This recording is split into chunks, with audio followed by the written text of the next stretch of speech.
Why would you want to do something that you know darn well could kill you? I had never wanted to do anything else. I never ever wanted anything as much as I want racing. Why? It's born in me, bred in me, I reckon.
Ain't nothing like going fast at Daytona. You don't have to worry about letting off or cracking the gas. You can just go.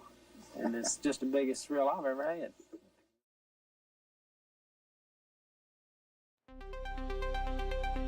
Well, ladies and gentlemen, welcome to race number 3 of the Cruisin Classics Retro 87 Series with Goat Locker. And beautiful place to be, obviously, Charlotte, North Carolina, Lowe's Motor Speedway, Charlotte Motor Speedway, however you want to look at it. This is America's home for racing. And you're going to see all of the 87 action, literally in picture 87 style, live here tonight on B-Speed. Good evening, folks. I'm the redneck announcer, Jake Reeves.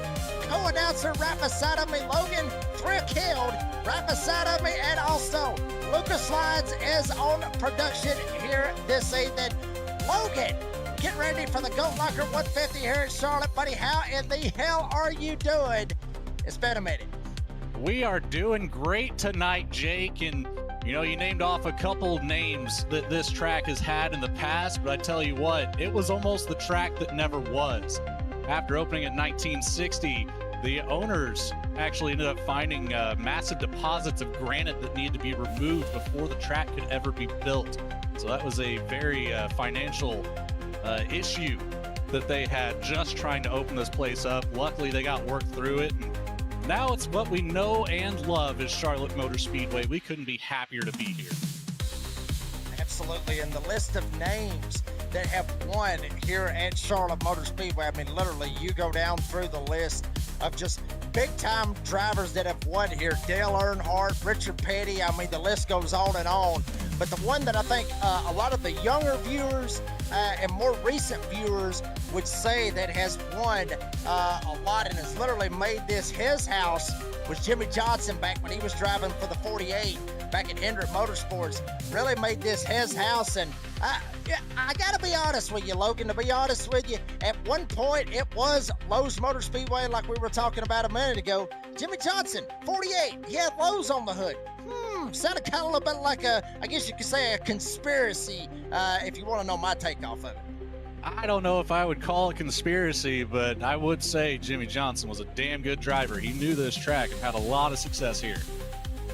Well, I will say this. I mean, you got to give old Chad Canals just a little bit of credit. I'm sure he had the sneaky setup, always trying to get around NASCAR one way or another, trying to lie, cheat, steal, I guess, any way that he could to try to get the wins.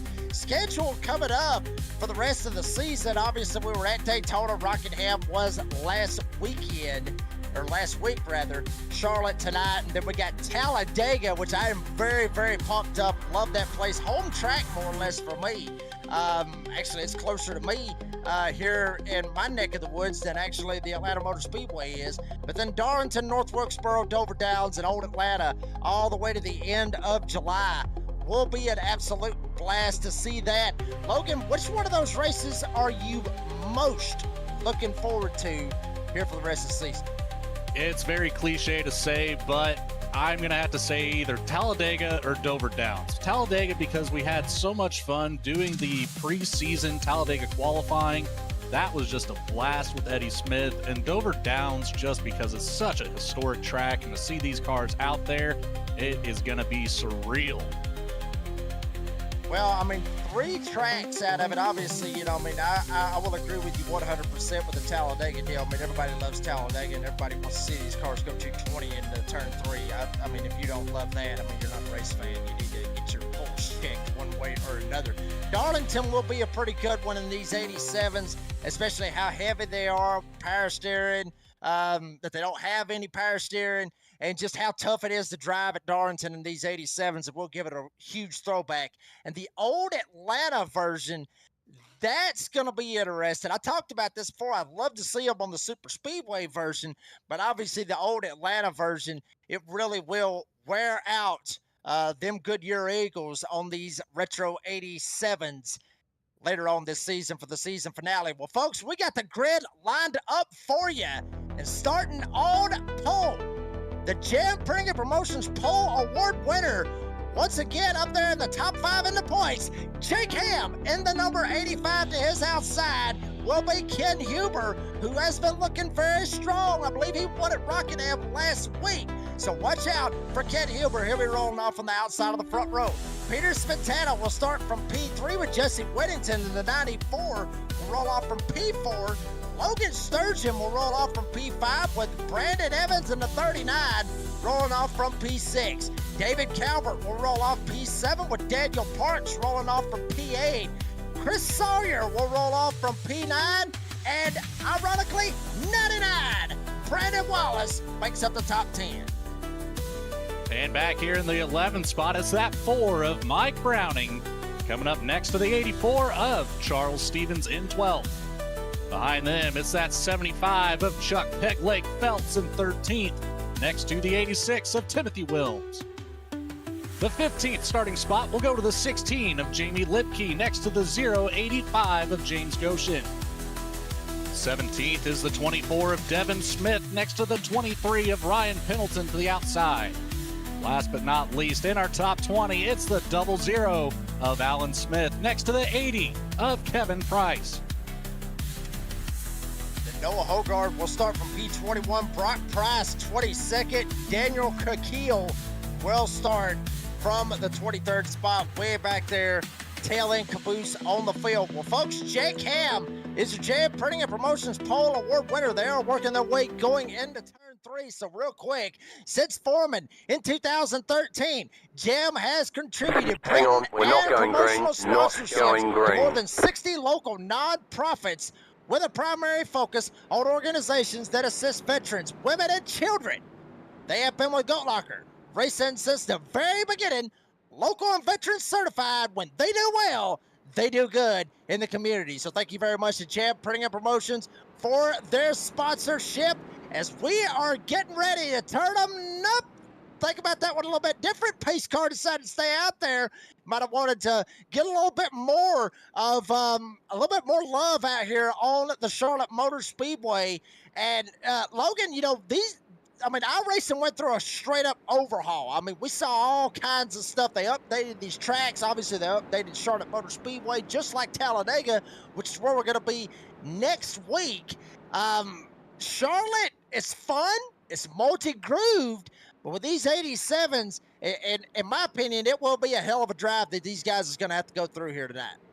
Yeah, these cars are going to be a lot faster than our standard Cup car or Xfinity car races that we see in the modern day. And that means there's a whole lot more weight, too, to slow down with how much heavier these things are. And it's going to be a very difficult drive. I'm excited to see just how well these drivers can handle the 2-wide situation. And, maybe we'll see a 3-wide situation here if people get a little too antsy. And obviously, with these guys, obviously with 100% fuel capacity, they should go around 67 laps. I don't think that's going to matter, to be honest with you. I think they're going to be more worried about the tires than anything. If we could get an idea of what our weather looks like at this point, 78 degrees air temp. That ain't nothing. Look at that track temp, 124 degrees. I may have to run to the freezer and grab me a steak and throw it out here on this damn track, because I'm straight up telling you, it will cook it 9 ways to Sunday. It's going to be a hot, slick sucker out here on the racetrack as we get ready. Green flag, green Slide flag. into the Geico restart zone. Race number 3 of the Cruisin Classics Retro 87 Series is underway. Jake Ham down on the inside. Ken Huber up top. Spintetta, Jesse Whittington right behind him. Everybody trying to go double file front 9. Trying to, Yellow front flag. 11, I should say. Trying to separate from the pack, and we already got a damn caution. That's going to be the 84 of Charles Stevens. I saw him slow on that restart, immediately fell to the middle of the track, and drivers blowing by him. I'm not sure what's happened here, but smoke already bellowing out of the 84 here. That engine's cooked. He did not go at all. And he disappeared too, apparently. He was there, and then he was not. But something amiss on him trying to shift and go through the gears right there, Logan. These guys, they get a faster pair, but at the same time, he's got to burn that faster pair literally before he even gets started. Yeah, that's not what you want to see, especially with all the carnage that we've had already this season. It's painful to have to burn one of those so early, but obviously necessary, as he's still out here trying to catch back up to the field coming out of turn 2 right now, and that smoke is not letting up at all. Well, that is unfortunate to see right before we even get started. And Jake Ham will still hold on to the lead. We'll see if they're going to elect to give him an extra pace lap, or will they go ahead and get him single file or double up and get them ready for a restart. Pace lights, are they out? I believe, nope, they're still on. So while we got the opportunity, I know we started a little bit late, but while we got the opportunity, let's thank some of our great sponsors here with Goat Locker. We'll take a break, and we'll be right back here at Charlotte. When the clock strikes 6:30, babe, time to head for golden lights. Hey, it's a good time for the great taste dinner at McDonald's. It's Mac tonight. Come on, make it Mac tonight.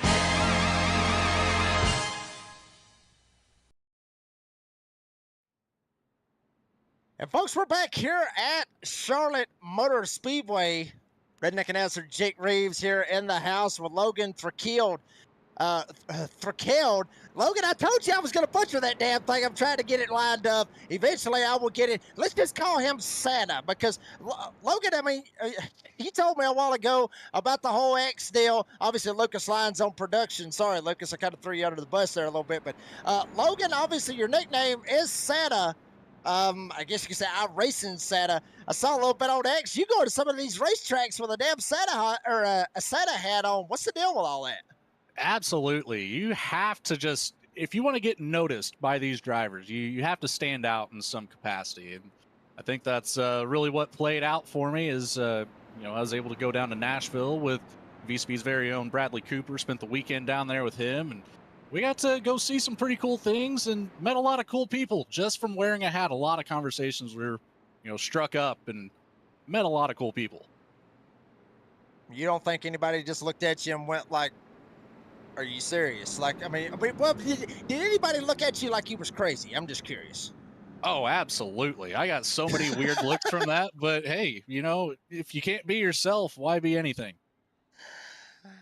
I'm gonna have to think about that. I may try that next time I go to Talladega. The only problem is, well, I tell you what, I already got it figured out. Next time we go to Talladega and everything, when little man gets here, he'll have the Lightning McQueen shirt on and everything. I'm gonna find me an adult size Lightning McQueen shirt. That would get us seen 9 Wasted Sundays. So, but up here at the front, nothing's really changed throughout the field. A couple of guys moved up from spots, a couple of guys did not.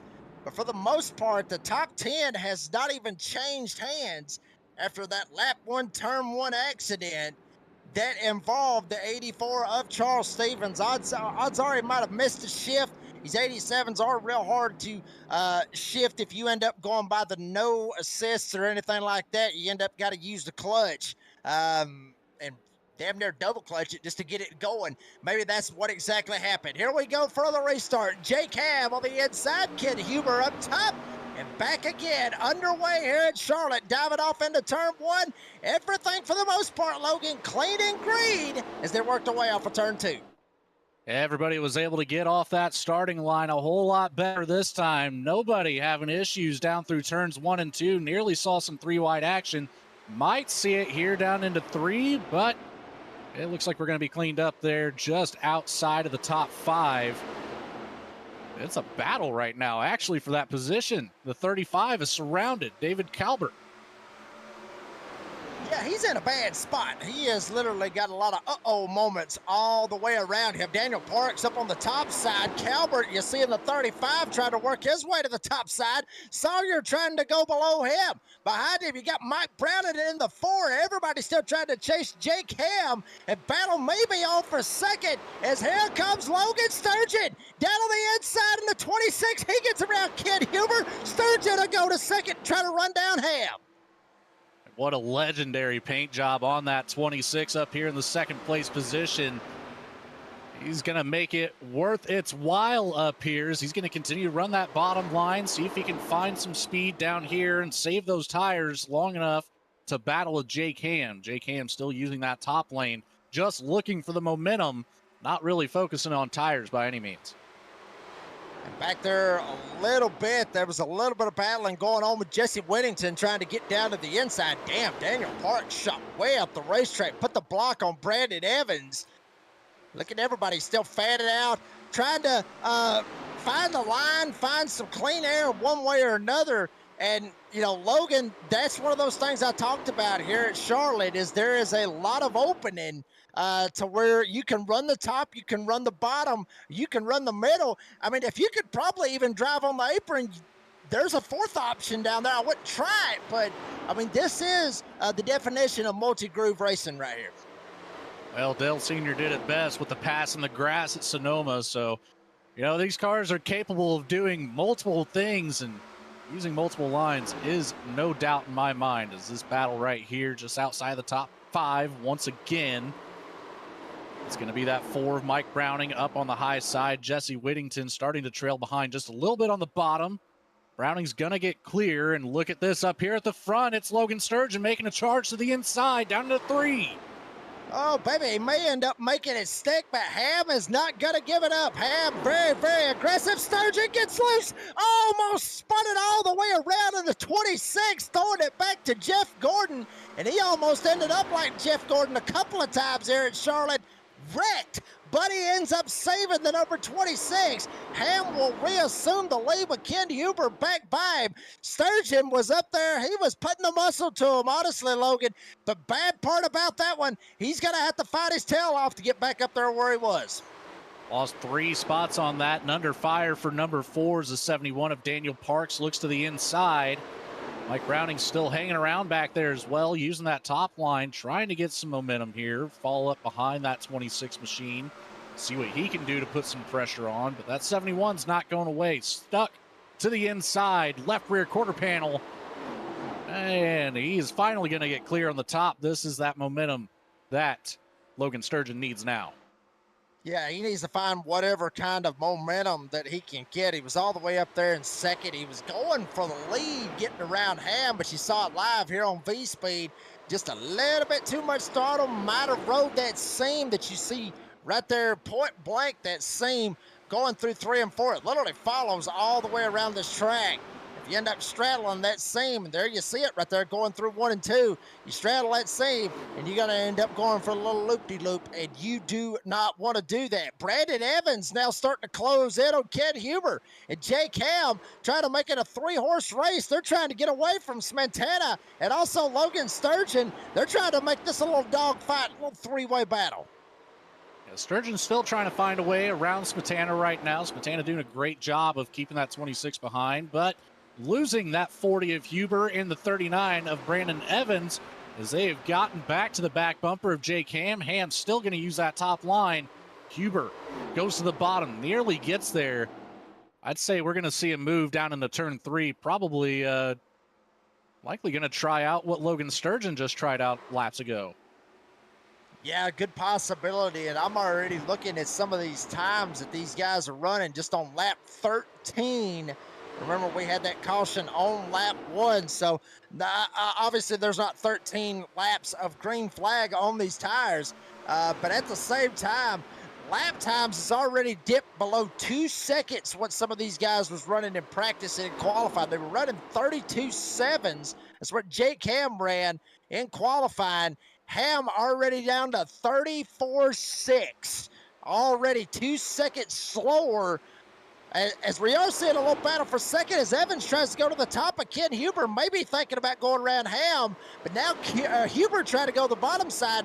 Logan, with these guys going 2 seconds slower, is this by design or is the tires just already fell off that much? I think the tires have just fallen off that much. We're talking about one of the heaviest cars that this track has seen. There's a caution on the track, Jake. I'm not sure where this one came from. Ryan Pendleton, 23. Yeah, 23 is destroyed on pit road. We'll see what happened to the 23 of Ryan Pendleton. There you see him, whoop, sliding around, slippity slidey. Logan, I mean, that looks very, very similar.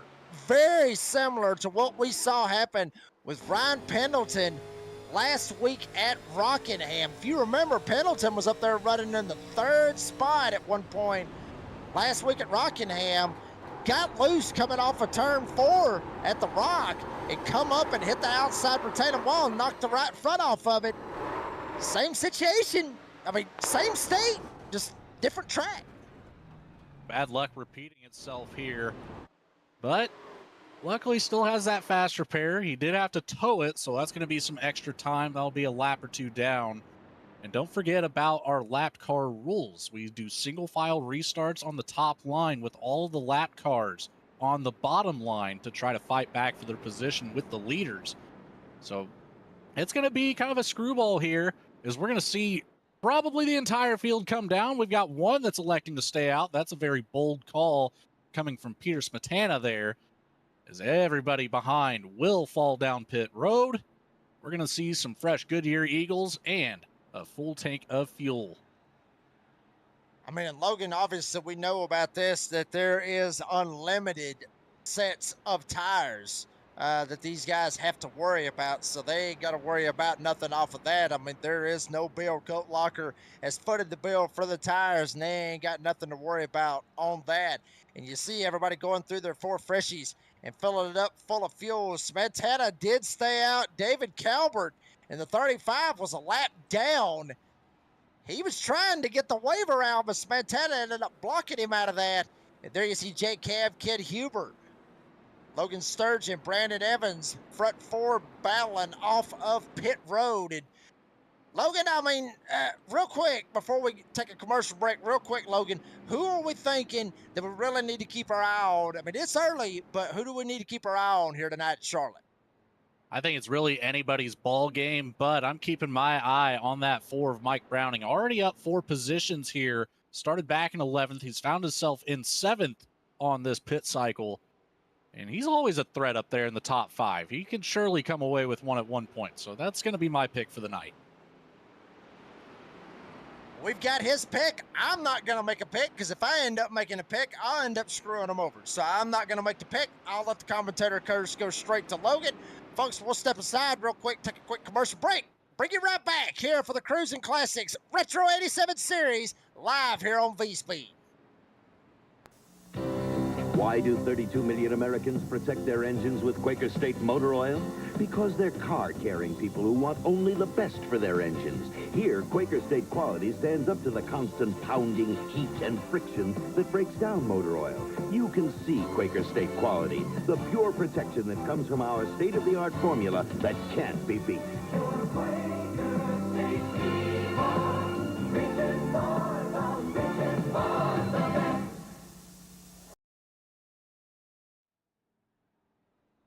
And folks, we are back here at Charlotte. Love those old school commercials. We saw the McDonald's a while ago, which is ironic, Logan, because me and my wife actually had McDonald's before we got ready for this broadcast. And then Quaker State, I mean, just these old commercials, it really puts the vibe all the way back to what it was like all the way back in 1987. Honestly, way before I was even a blink or a glimmer in my dad's eye.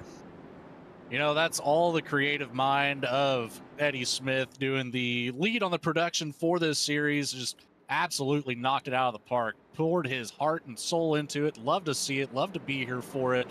And Jake, we're coming out of turn number 4 here. Take it away for this green flag. Well, here we go. Pace car is off. We're getting back at it. Remember, Peter Smetana did stay out for the track position. We'll see how it works out for the number 70. Green flag back in the air. Maybe a little wheel spin way back there in the back, but Smetana was able to get the jump. He is trying to get gone 0.3 of a second. Now bring it up to 4. Now back to 3. Here comes Jake Ham on the freshies. He's going to get a run coming off of turn 2 and try to dive it in off of 3. There's that move to the bottom. He's going to keep Smetana up high on the racetrack where he doesn't want to be. We've already seen 2 accidents come from that seam. Smetana's going to avoid it, goes up to the top of the track.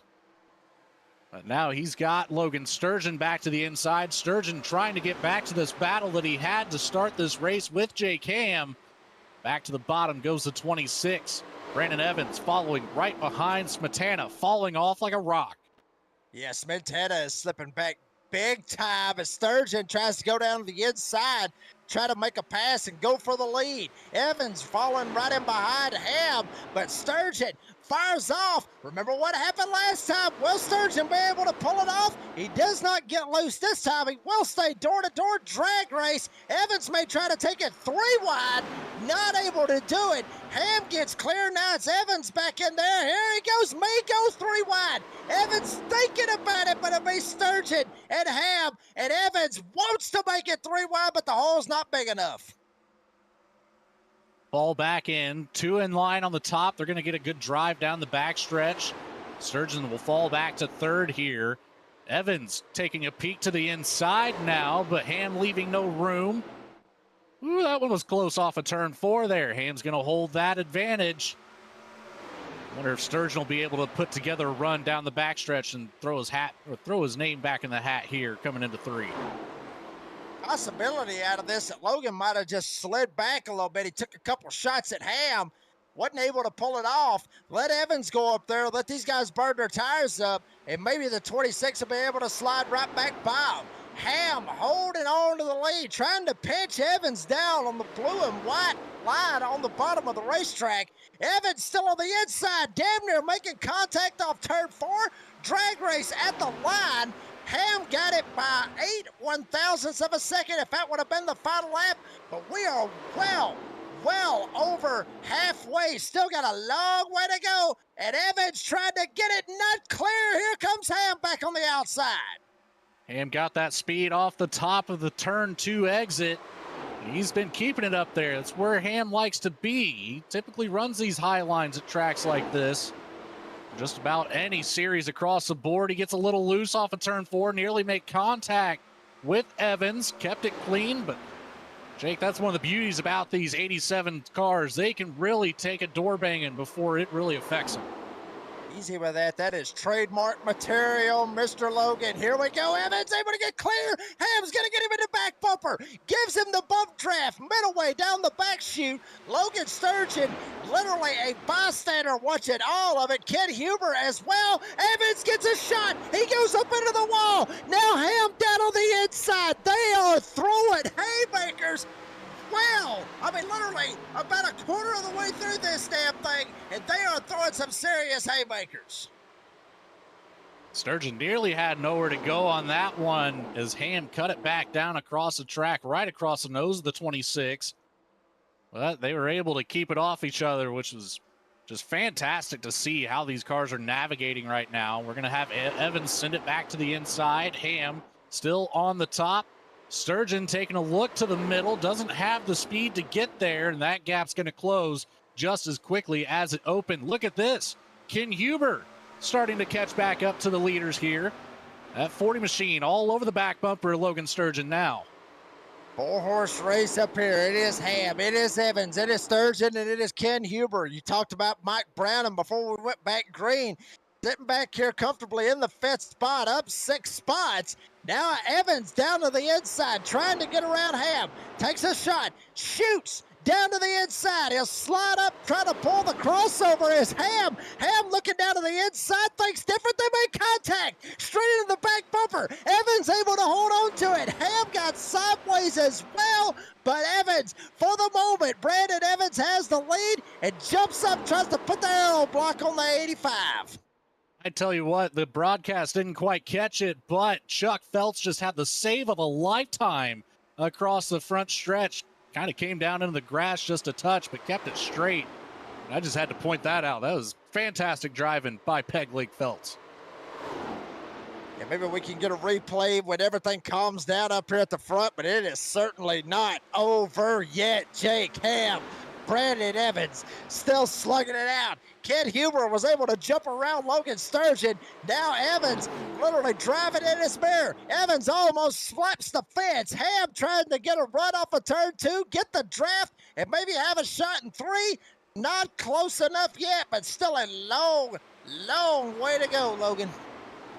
Very, very long way to go. Just over a quarter of the way through this race. But it's been a battle since that first green flag dropped. We've had a couple more since then, but man, it's been intense up here within the top 3, and even more battles happening throughout the rest of the field. Yeah, I mean, you see a couple of battling going on back there. Mike Brown trying to work his way. Daniel Parks actually able to shoot around him. They're going after the 26 of Logan Sturgeon. Parks goes by. Browning goes by as well. Timothy Williams sees a hole, tries to go to the top as well. Sturgeon free-falling down on the inside lane. Parks got around him. Browning got around him. Williams trying to take a shot to go around him. And Jesse Whittington not too far back from this. Everybody trying to gang up on the old 26. And honestly, I mean, I was an Earnhardt fan. I'm all for seeing a Gordon car sliding to the back. But check it out, Ham and Evans, they're slugging it out again. Evans finally up on that high line, so they swap places here. And Evans going to block that high line through 3 and 4, keep Jake Ham at bay. Evans into the wall. We're going to see it again. Ham should get the run down the bottom. They're going to make contact. More into the wall. They're still banging the door. Oh, and more. Damn it, boy. Oh, my gosh. May have a caution on that one. I don't know how we don't. I am shocked right here. I think there may have been a little bit of intent out of all of that right there. I'm not 100%, maybe not. We'll check it out once again on the instant replay. You see it with Ham, gets up into Evans. Evans looks like he's trying to save it. He might have turned the wheel down to the left. What do you think, Logan? I think they're already calling it out there in the chat. Why not? Let's line it up for him right here. I think we have some beef out here on the racetrack with Evans and with Ham, and no caution on the speedway either, Logan. Yeah, that is insane to not see that yellow flag come out, but evidently iRacing deemed them low enough on the surface that they weren't going to be of any effect to the racing going on the track. But you know who benefits from this and doesn't care? It's that 40 of Ken Huber who's going to assume the lead. And now we're going to have a caution on the track. Bad timing out of all that, honestly. And they may have threw it late. Race directors, race control, they may have threw that late for the Brandon Evans, Jake Ham deal, but actually it might have been Logan Sturgeon. We see him way back here around the 18th spot. Logan Sturgeon might have got involved in all of this as well. But somehow or another, I've got a feeling maybe it was the race directors. Might have called it a little bit late with this Brandon Evans deal. There's Logan Sturgeon spun out trying to go down pit road. I think that might have been what it was, or what this was. He actually just ended up trying to rip that top line and got loose, saved it once, nearly got into the wall, and then it just got loose on him again. He ended up just right down there in front. So here's that first loose, and the save, and then loose again. Just couldn't quite get the front tires back under it, but keeps it off of the wall to the inside of the pit road entrance and comes to a stop right before that pit road line. So he's not going to have a penalty for speeding. No, sir, he will not. But the main thing about it is, though, it does bring out a caution. And Jake Ham, Brandon Evans, one lap down after they had their little beef right here on the front stretch of the virtual Charlotte Motor Speedway. You saw Mike Browning, obviously one that you talked about a second ago, to keep our eye out for.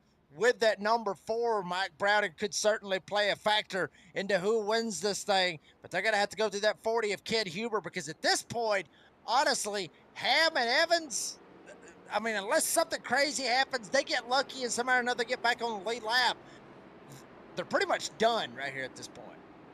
Yeah, they're likely going to have to use that fast repair, which could come into a crucial role later in the race. But for now, it is what it is. You just got to use it and try to get back out there on the track as quickly as you can. You don't want to go too many laps down. We've seen how difficult it is with this rule set to get back onto the lead lap. No lucky dogs. The only way you can get around is a wave around if you're up there at the front. So it's a different kind of approach to things here for a couple of these drivers. And I think we're really going to start to see that play out in the back half of the race. We're seeing right now Brandon Evans looks like he's trying to work his way down pit road. He actually parked it right there at the entrance of pit road. Maybe tried to jump back down pit road, tried not to get busted for any type of penalties one way or another. But Jake Ham up here at the front. I believe Ham is going to get back on the lead lap. Evans is not going to be able to get back on the lead lap. He's going down pit road for a little bit of extra services. We're getting ready to get doubled up for a restart, and just about 10 laps past the quarter way mark right here, Logan, buddy. There for a second, it got stretched out. We saw some killer racing, and the beef just absolutely just popped off. I mean, we got some early fireworks going on. Very early fireworks indeed, and that's what you love to see. There's a lot of emotion in the NASCAR 1987 series in real life. This is the type of stuff that you don't necessarily want to see, but it's not unencouraged per se. I'm all for it. I'm all for the chaos. Everybody out there in the live chat, they knows that I absolutely love the chaos. Light up that live chat out there. Let us know if you love chaos. Some of you already out there, Craig Bontrager out there with beef. Ray Elling set off of that last deal. WTF, we'll let some of you at home kind of use your imaginations on what you think about WTF. Could mean a lot of things. But here we go. Ken Huber up at the front. Mike Browning to the outside. Daniel Parks, Jesse Whittington, and Timothy Williams. The top 5. Green flag back in the air. Huber, Gone, Browning, Parks, Whittington. They're slugging it out for second. Huber tried to check out and get on out of here. But now Parks on the inside. Browning up top off turn 2. This is what that 40 machine wants to see, that battle for second place, holding them up. But that draft is going to come into play here. And look at that run that the 4 of Mike Browning has around the top side. Here it is. It's the run down the front. He's going to hold on to the lead across the line. And we've got another caution. Sturgeon involved again. Wow, 26 Logan Sturgeon. We saw him up there. It looked like he was going to be battling for the lead at one point. And already 2 cautions in a row. And the 26 has caused both of them. What had happened to the number 26 that got him spun around once again? Turn 4 is just not his turn, baby. It just is not his turn. But I think Kevin Price is the one that got up into the wall a little bit right in front of Logan Sturgeon. And it might have spooked him a little bit. We saw it just for a second right there on our instant replay. Looked like Price might have spooked him a little bit, Logan. It kind of seemed that way, and chatter over the radio is saying that there was a car ahead that might have been a little bit slower than he was expecting. There's that hit to the wall, and just looks like a little bit of a overreaction coming from the 26 there. He got on the brakes quite a bit earlier than I would expect to. Yeah, I mean, you hate to see that one out there for Logan Sturgeon, but the main thing about it is that it's going to put us under, once again, another caution. So, folks, we're really throwing it back, especially with these commercials and these ads. We'll let you see another one right quick as we're going to take a break. Let us rest our voices. I'm going to go get me a cold beer, and we'll be right back here at Charlotte. Now, do declare a chicken trap. I'd better use some evasive tactics. Oh, boy, I sure caught me a big chicken. You got things the wrong way around. You don't want me. You want Kentucky Fried Chicken. That's a place to get tender, juicy chicken, hot mashed potatoes, and creamy coleslaw. The Colonel makes it easy for you to catch finger-licking good chicken. Now, run along, son. Guess I showed him a thing or two. You know, this is real, I say real embarrassing. Kentucky Fried Chicken, we do chicken right.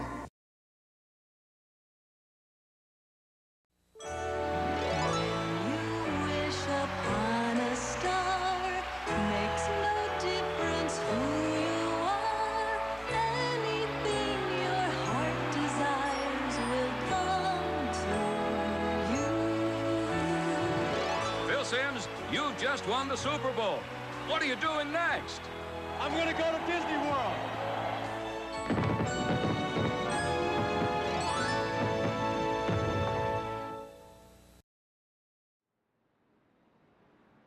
And folks, we're back here at Charlotte. Obviously, Cruisin Classics Retro 87 series here with Goat Locker is obviously sponsored by none other than Cruisin Classics. And obviously, Cruisin Classics is located in Columbus, Ohio. Cruisin Classics has a beautiful, absolutely beautiful 56,000 square foot showroom filled with hundreds, and I mean hundreds, of unique automobiles. There is something for everybody. Out of their hand-picked selection of muscle cars and hot rods, come on down. Visit the facility today and check out their website at CruisinClassicsInc.com.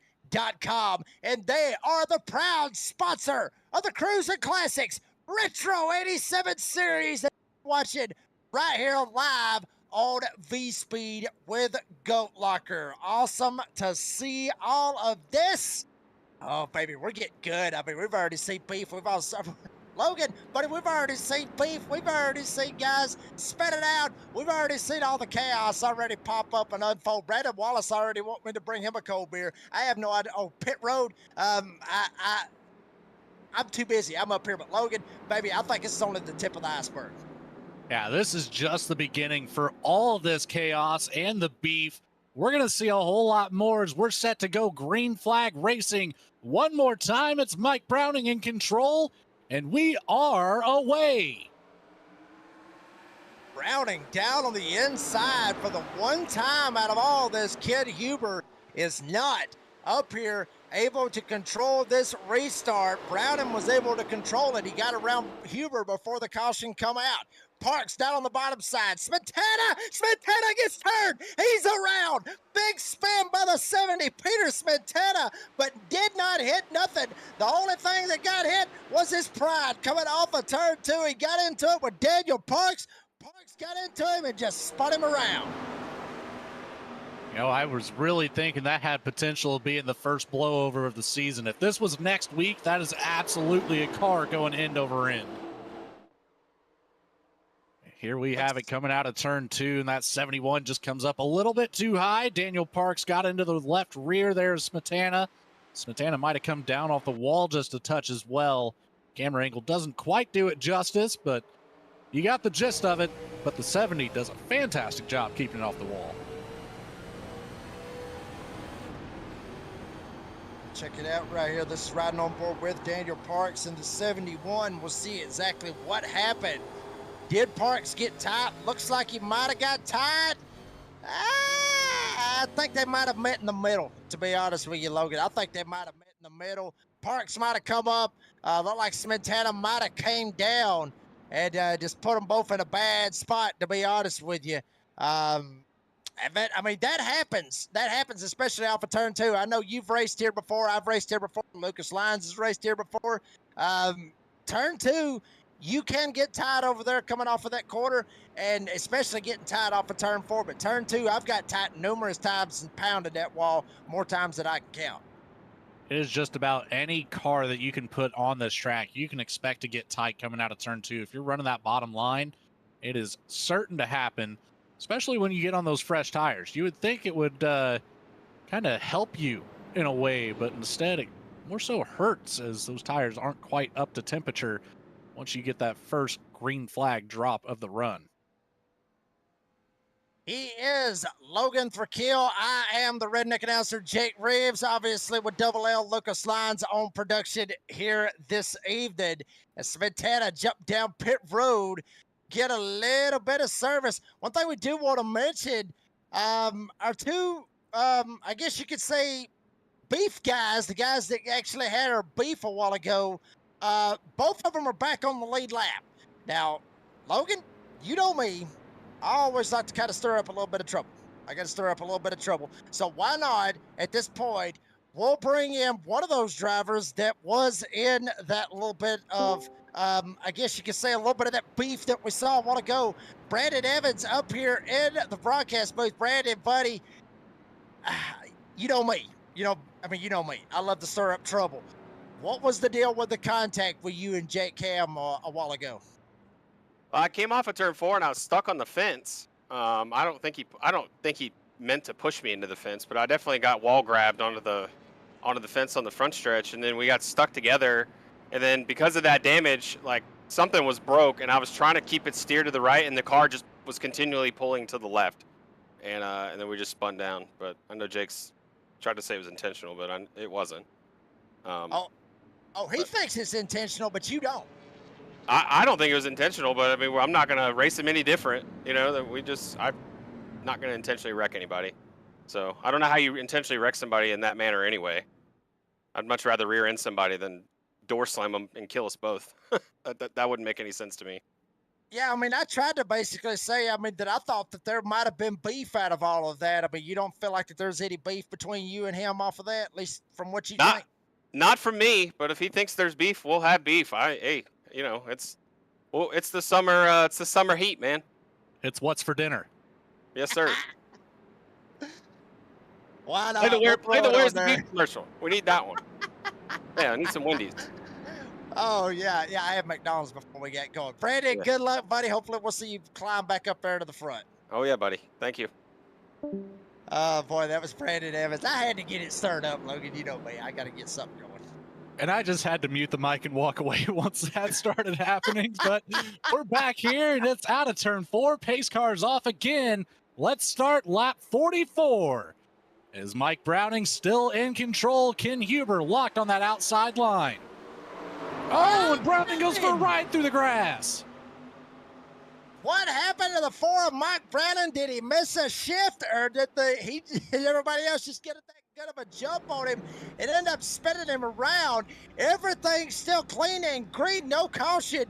What happened to Mike Browning riding on board with the 4? Did he miss a shift? Watch his tachometer. Did it end up did he just not go right here? Did he end up missing? I think he might have missed a shift, to be honest with you. You see the red light right there on the dash letting him know that he's got a shift. Honestly, Logan, I think he just missed a shift and he just couldn't get the damn thing in gear.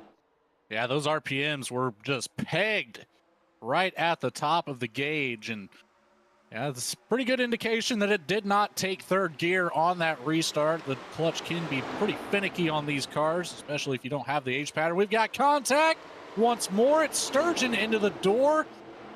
I believe that was Chuck Feltz. Feltz able to hold on to it, kept it up on the track. And that was some movement right there.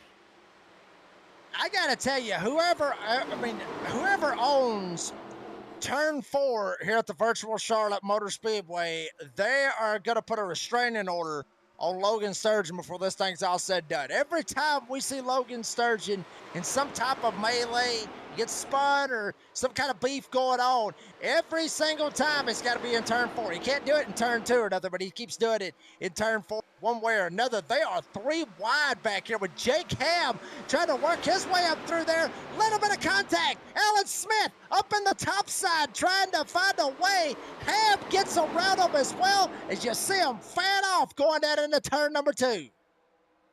So back to some 2 wide action there. And it's not really settling down much in the back half of the field. It's going to be 2 by 2 for pretty well 6-7 rows. It's just a battle everywhere you look at out here. There's potential for 3 wide sins. We're seeing it right now. We're going to have one coming across the front stretch. And it settles out before turn 1, luckily.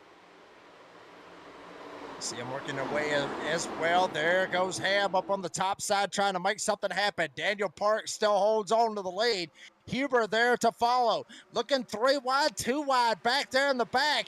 Huber now will try to reassume the lead as he tries to make a shot down on the inside lane. He's trying to go after Daniel Parks off turn 4. That speed you can carry off of the corner from that top line is just too much to handle for those bottom line drivers. Something's going to have to change here for Huber, either it being that Daniel Parks' tires just run out, or, he finally gets lucky and gets a good run off the bottom. But it's going to be really hard to do. Yeah, we'll see if this ends up working out as Hubert now down to the inside trying to make the pass on Daniel Parks. Right behind him, you got Ham trying to make something happen. They're trying to square up. They're trying to make it happen. Ham on the outside. He's trying to make a run and try to go for third. Oh, the 84's around and Sturgeon again involved. No. No, you don't say. Well, it was off of turn 4, so I guess we'll find out. Oh, Lord have mercy. Watch it one more time. Instant replay and see what happened. Logan Sturgeon in the 26. 84 involved as well. Kind of flipped this whole bad boy all the way around. There you see Sturgeon. Damn, 84 got T-boned again. Watch it again. Here's Sturgeon trying to take a shot. Going through the middle. Ham up top. Huber got around Parks. I don't think that's Sturgeon on that one. Looked like 84. Charles Stevens might have slipped up a little bit, got loose. Sturgeon was just in wrong place at wrong time.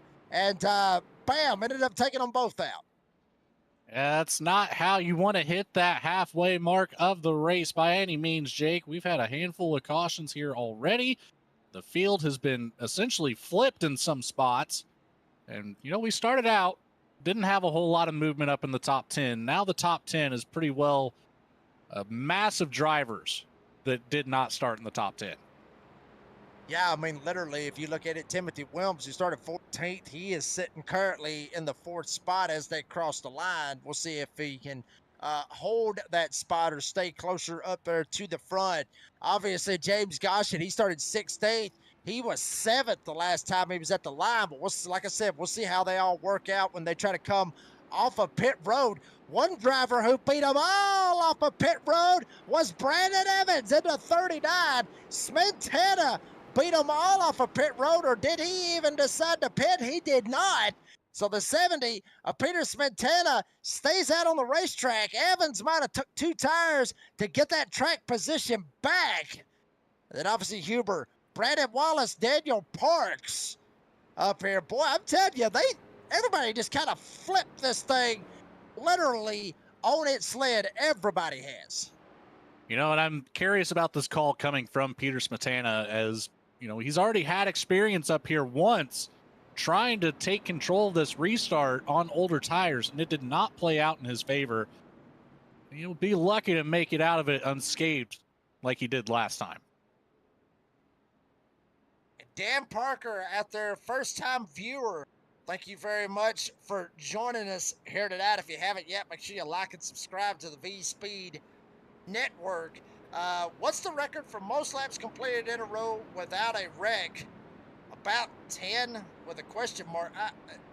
Logan, I gotta be honest with you. I mean, hell, we went longer than 10 laps on a green flag run here this evening. I think at one point we went about 20 laps on a green flag run, but certainly it's way more than 10 here with these guys. I mean, Goat Locker guys, they're fast and they're good, so I know it's longer than 10, obviously. Yeah, we've got plenty of other series throughout the Goat Locker League, and plenty of them that'll go green flag to checkered. So, you know, it's just a matter of catching it on the right day. These new to us 87 Retro Series, it's a difficult one to drive there, Mr. Parker, but fear not, we should see some green flag racing after all here tonight. Yeah, I've got a very good feeling about this, and I will say I will agree with you.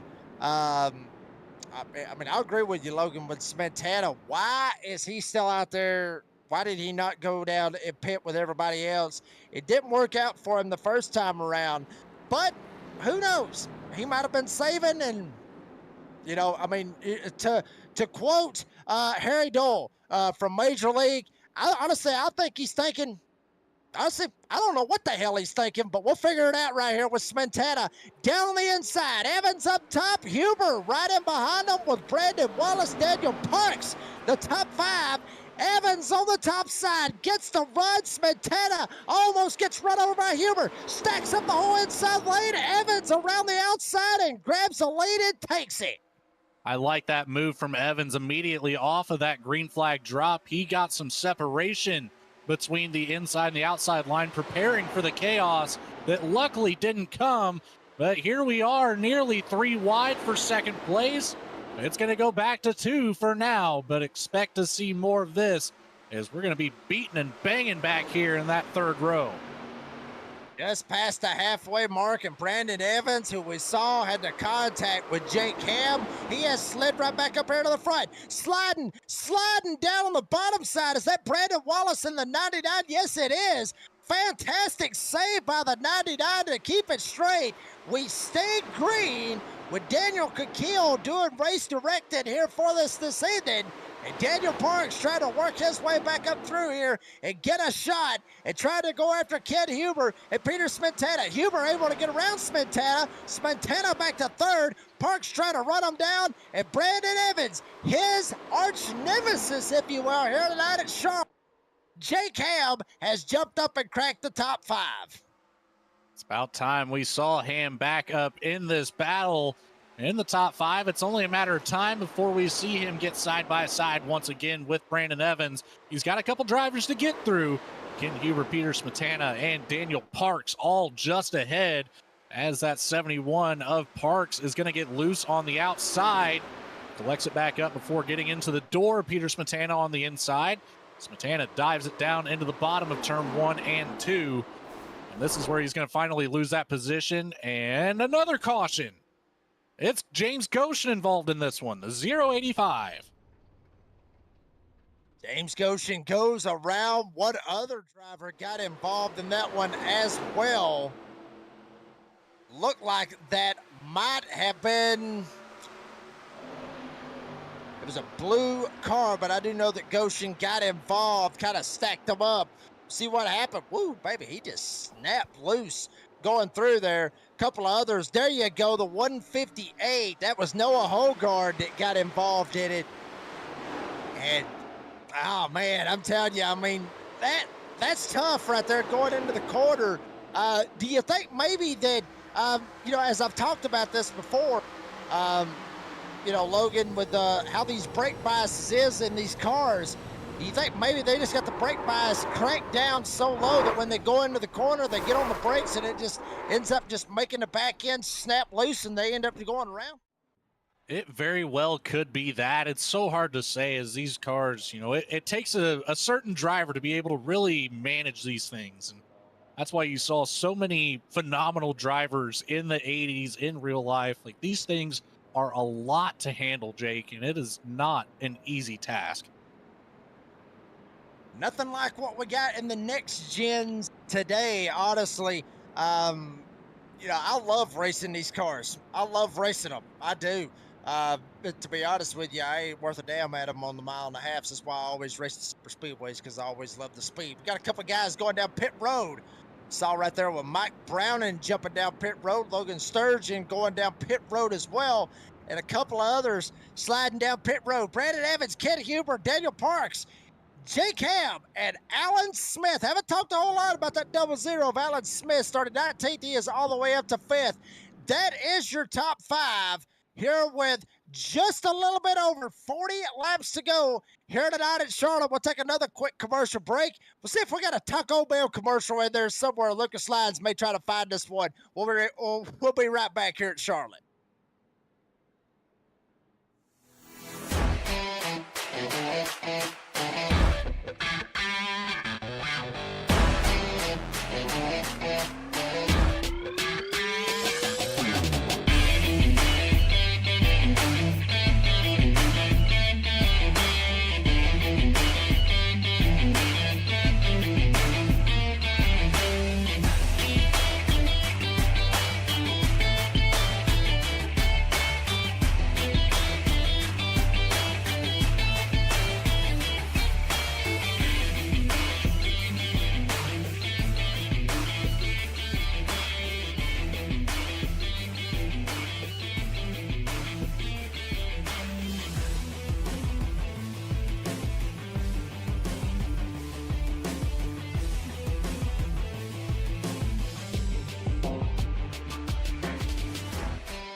Superior quality, ultimate.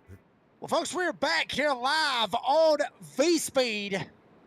Redneck announcer Jake Reeves, obviously with iRacing Santa, Logan Thurkield, and obviously Lucas Lyons. Great job for production. Hey, everybody, real quick, if we can, give a round of applause to Mr. Lucas Lyons for stepping in with Eddie Smith here tonight.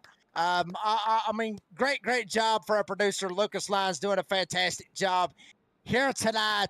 And I know 100%, Logan, he's got to be having an absolute blast here watching these 87s here tonight in Charlotte, just as well as we are, as well as the live chat out there here watching live on V-Speed. Absolutely. You know that this is just one of the most fun series that you could possibly be on, and it's always a shame once you get to the back half of the race and you start watching that counter go down further and further, and you know that checkered flag's coming. Sometimes you just don't want it to end. But as they say, Logan, all good things must come to an end. But doesn't matter, because we'll be right back at it next week for race 4 at Talladega. But we got a little score to settle here tonight in Charlotte. Brandon Evans up here on the front row. Ken Huber on the outside. Huber gets the shot. Evans was on the bottom. Evans takes a shot. Here comes Ham. He is not afraid to be aggressive. 3 wide, thinking, nope, not yet. They'll go 2 wide with Huber up top and Evans on the bottom. You got to think, is the 85 saving something special for Brandon Evans here? That could be some more of that beef. His contact's going to be made just slightly. Daniel Parks into the back bumper. Ken Huber keeps it settled. Back across the front stretch, we got cars cutting the grass there right before the dog leg.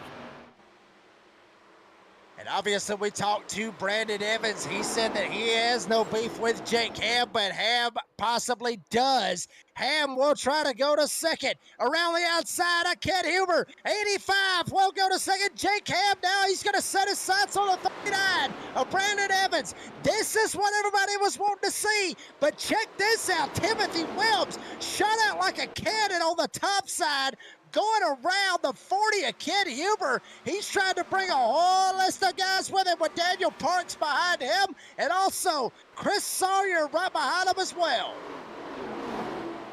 And look at this battle up here at the front. Jake Hand to the bottom. It's a place that's unfamiliar. He really likes that top line, but can't quite get to it.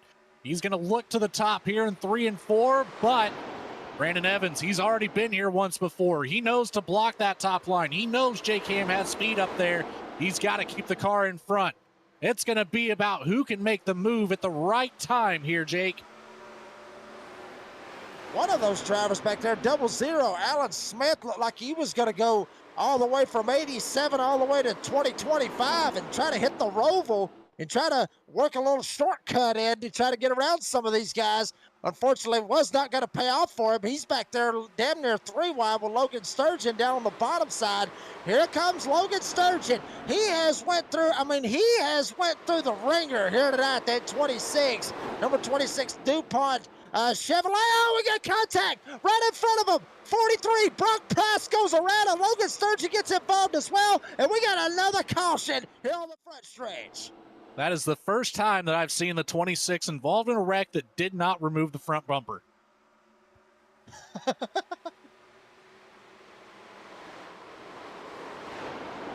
Take it back here on the V-Speed Instant Replay. Break this one down as we're coming through turns 3 and 4. That 43 up on the top line. Oh, it starts just ahead. I don't quite have the number on that one. Can't quite tell. Is that the 35 there? I believe it is. Yeah, the 35 of David Calvert got loose into the wall. There's a look one more time. There's that seam again. That seam has claimed so many cars here tonight. And just right up in front of the 43 of Brock Price. Nowhere to go. Then you see Sturgeon get involved once more. Yeah, Peter Smetana also gets involved in that one as well. Whole list of guys coming down pit road right here with just a little bit under 40 laps to go.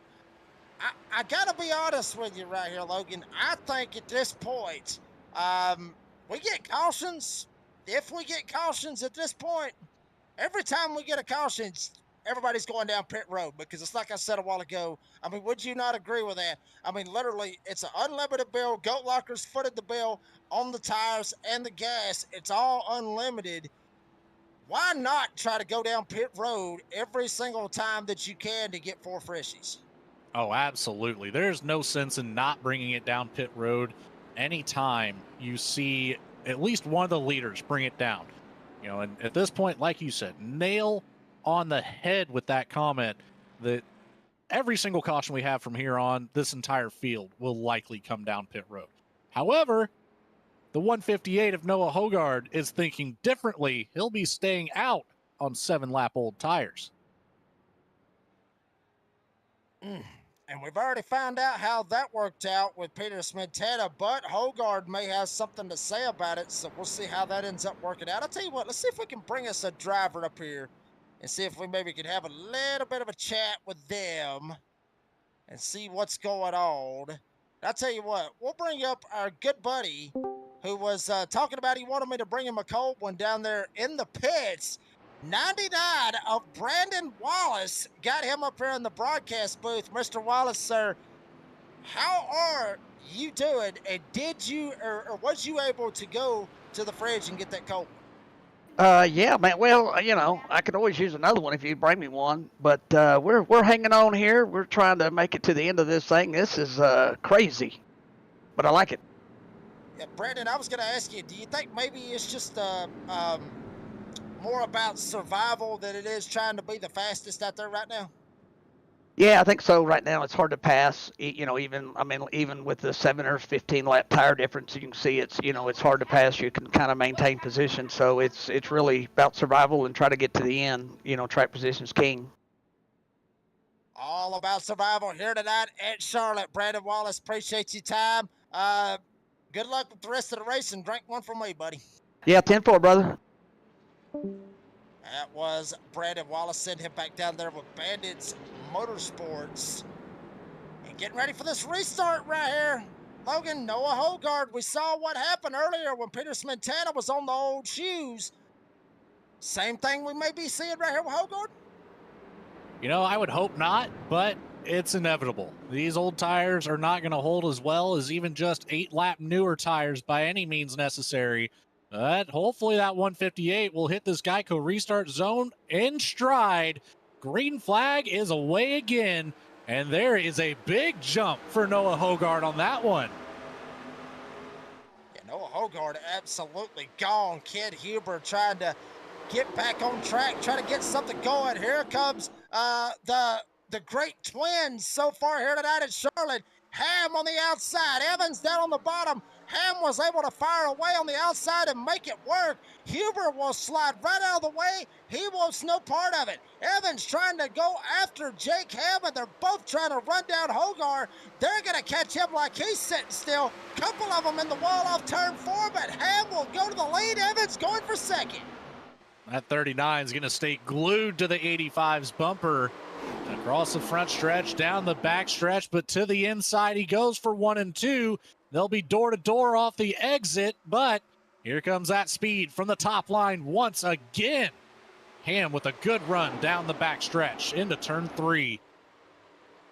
And Evans is going to fire it down on the inside, tries to see if he can make it stick. Slides up, little bit of room, barely a little bit of room, but no contact made as of yet. Ham still on the top, trying to pitch Evans down. Ham goes up top. Evans still down on the bottom side. Noah Hogard on those 7-lap old tires still holding down the 3rd spot. Kid Huber trying to get a little bit of draft and try to make something happen. Huber goes to the bottom. Ham goes to the bottom on Evans. Side by side, door to door. There's contact for the lead. Ham and Evans going through 3 and 4. Contact on entry pushes Evans up the track, but he's going to be able to hold on. It's a stack up behind him, though. My Lord, we've got 2 involved, 3 involved, 4. Sturgeon again. The 26 can't catch a break. Logan Sturgeon involved, and then yet again another accident here this evening.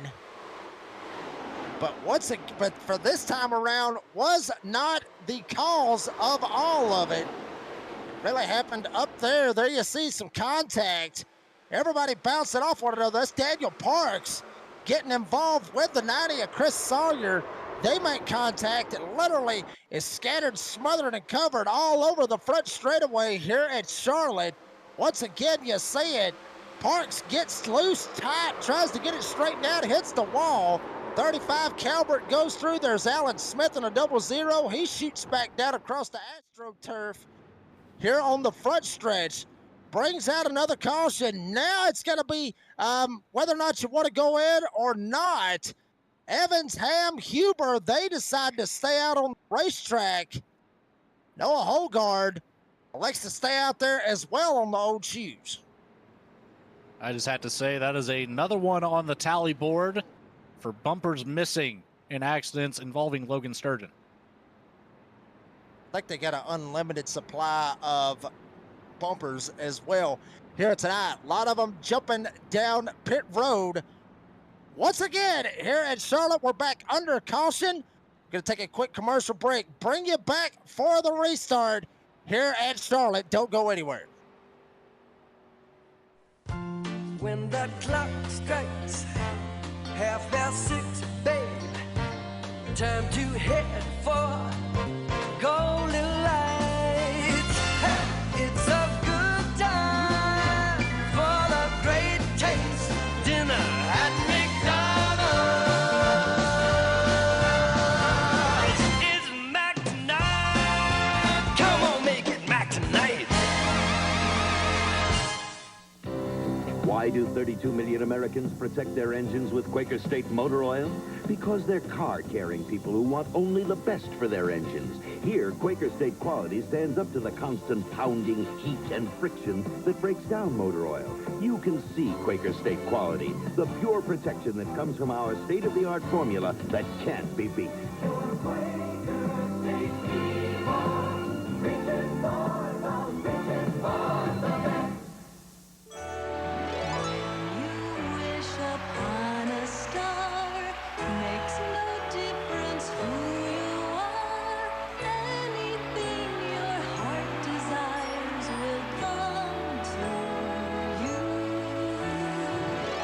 Phil Sims, you just won the Super Bowl. What are you doing next? I'm going to go to Disney World.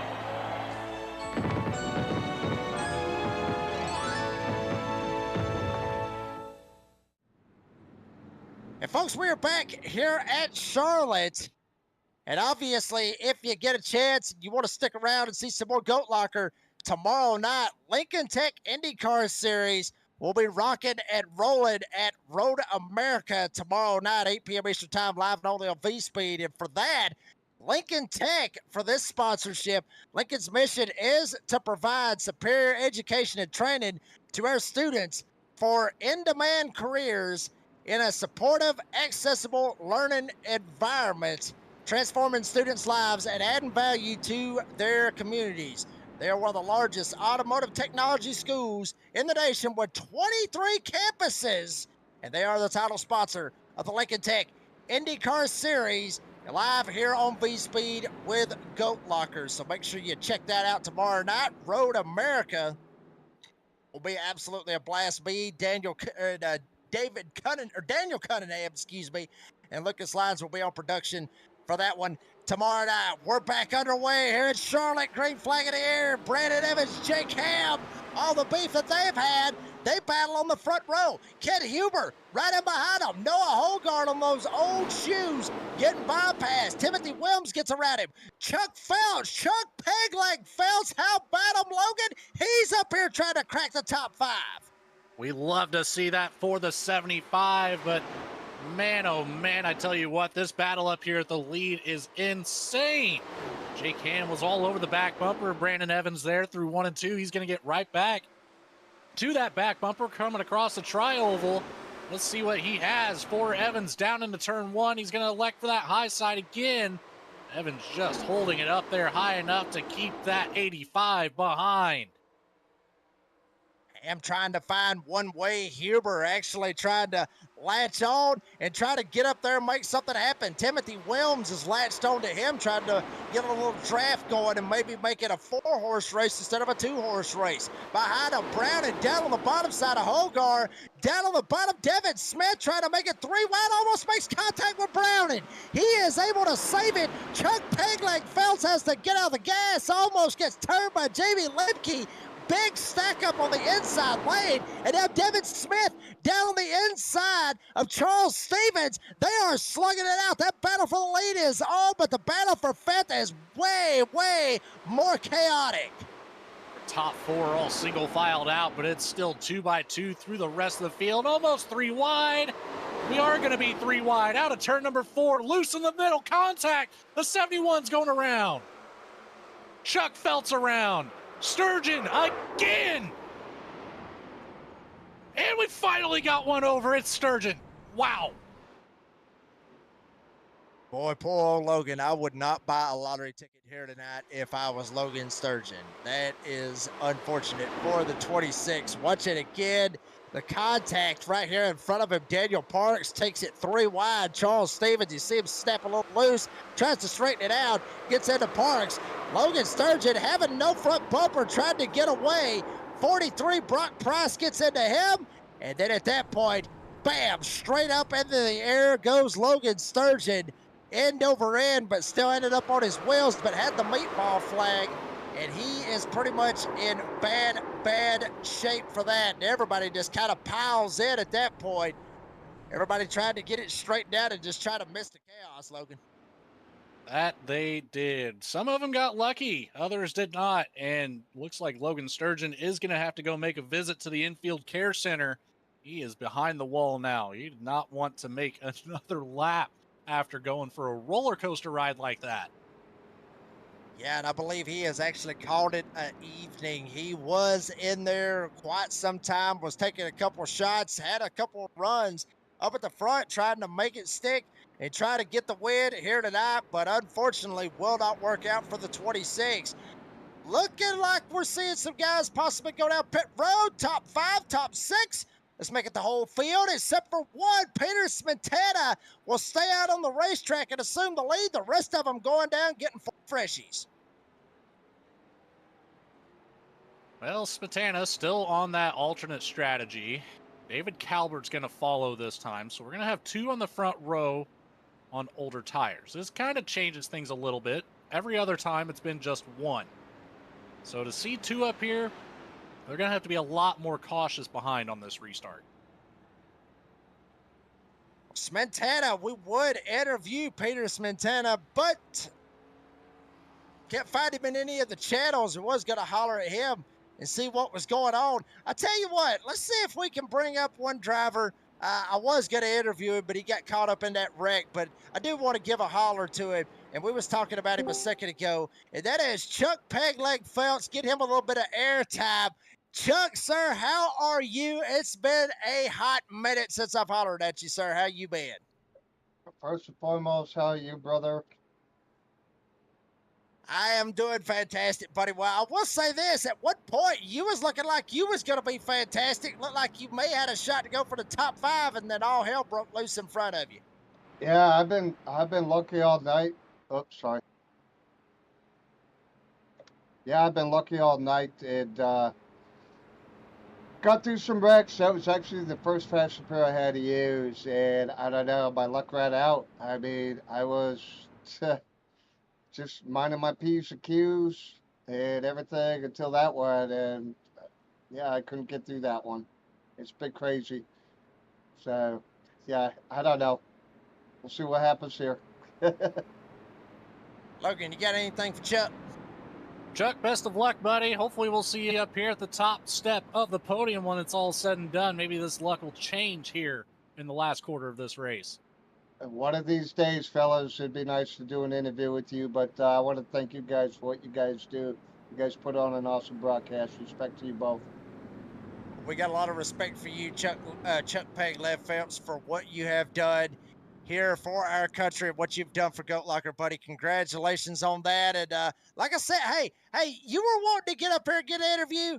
We got you an interview anyway, regardless, buddy. But I know you would love to get you a podium. But hey, it ain't over yet. Everybody's been wrecking the whole damn race, so you may end up having a shot. Who knows? We'll see, fellas. That was Chuck Pegleg Phelps. Got to give him a big props, obviously. 1 lap down right now. The first one lap down.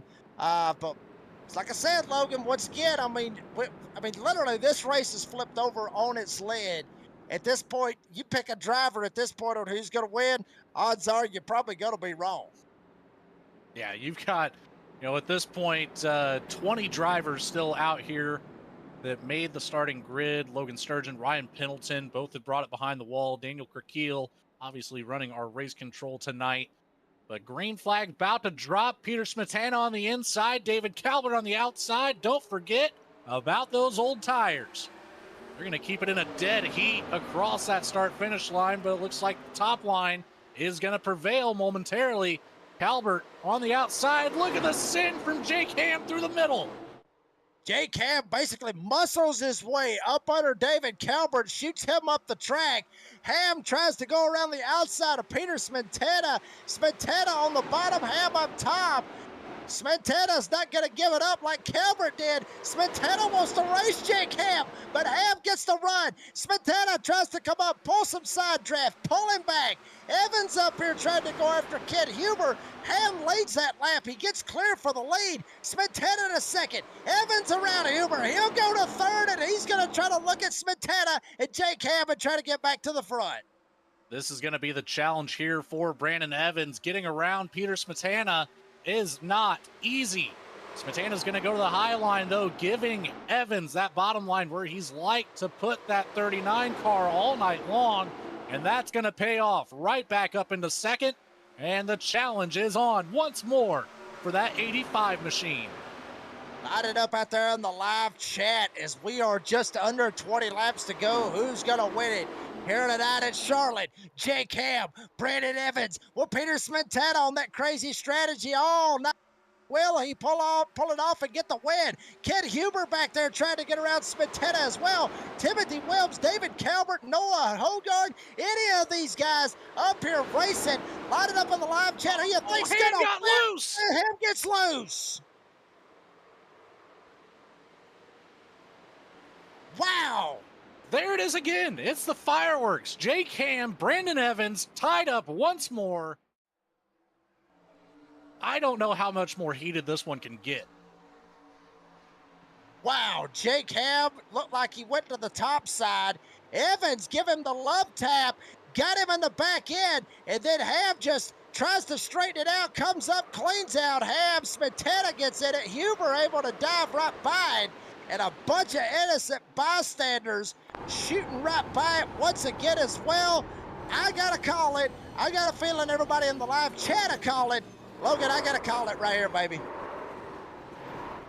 There has got to be a little bit of beef right there with Jake Ham out of that, obviously.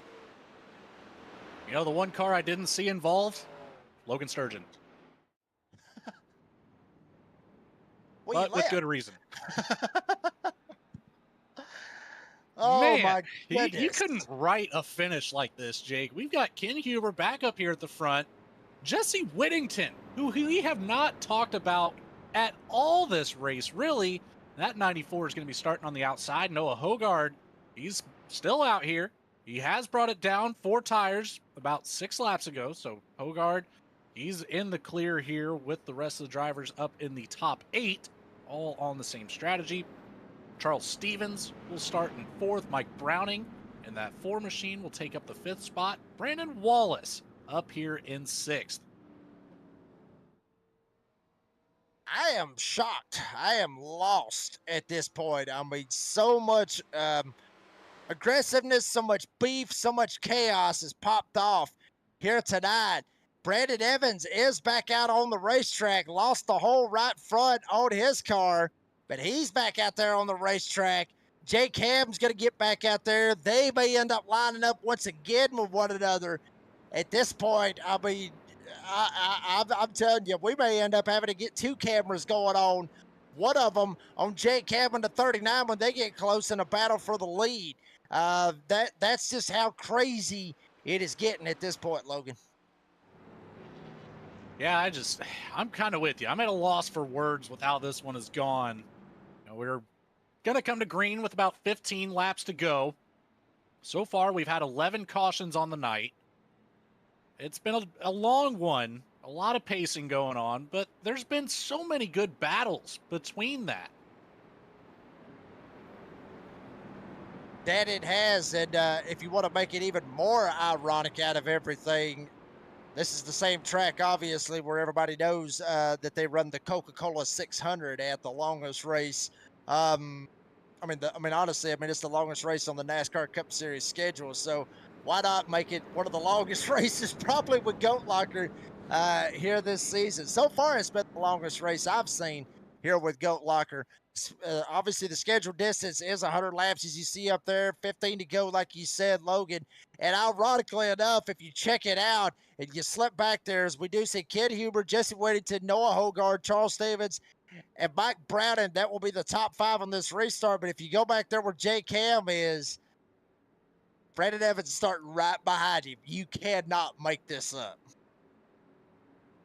It's the race that keeps writing itself as you go. That's the only way to really describe this one. This has been insanity from the first green flag drop. I don't think it's going to change. We might have 15 laps left, but it's still going to be the same amount of chaos. A whole lot of chaos has been popping off here tonight, and I don't think it's over yet. Not by a long shot. Ken Huber on the front row. Jesse Whittington to his outside. Charles Stevens tried to get a shot. Huber slams on the gas. Green flag in the air. He will get clear, all clear. Whittington will go to the 2nd spot. Charles Stevens goes to 3rd. Hogard slipping back. Brandon Wallace goes around him for 4th. Here comes the 90 on the outside of Chris Sawyer trying to make it 3 wide. They are fanning out 3 wide. Contact once again. Hogard, Parks, and Sawyer, and they're spinning again, and we got another caution. Big contact. Calvert up in the air. Calvert's still in the air as he's going to end up flipping over on his lid and finally gets back to the tires. He'll be able to drive it back to pit road, but what a ride once again. And again, no shortage of chaos.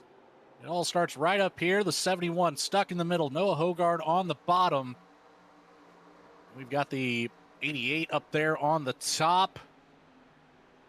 Or apologize, the 80 up on top of Kevin Price and it just all unfolds from there. And there's that last big hit for Calvert. Finally just falls back on the wheels. Wow.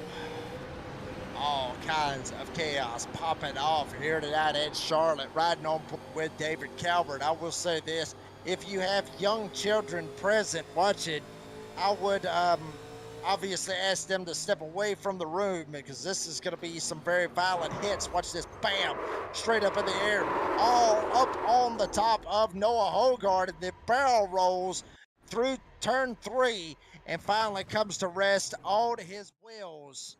It brings out yet another caution. There you see the damage on the 35. I'm amazed that David Calvert's able to drive away from the accident. Obviously, no front bumper, didn't have anything, literally a deck lid or a back bumper on that 35. But I will say this, Logan, that is what made these cars in this series, that's what made them so awesome, is just because of how damn tough these cars really are. That's what I was saying earlier. They can take a lot of beating and banging before it really starts to get unsettled. Tonight has almost been an anomaly. Some of these hits certainly don't seem like they would have done much, but it is just brought out caution after caution here. It's not normal, I would say.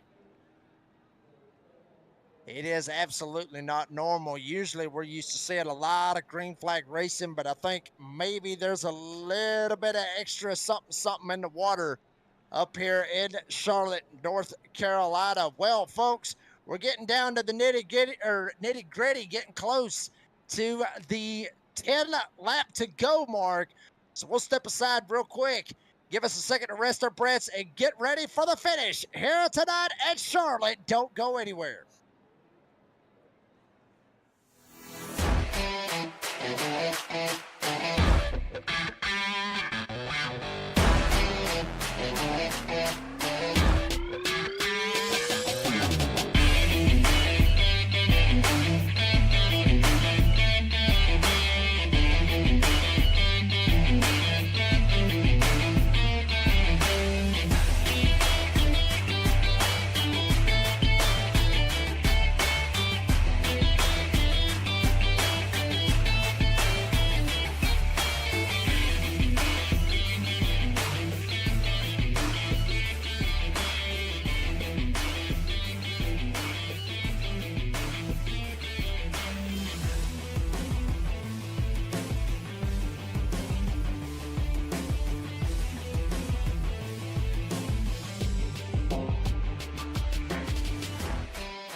Superior quality.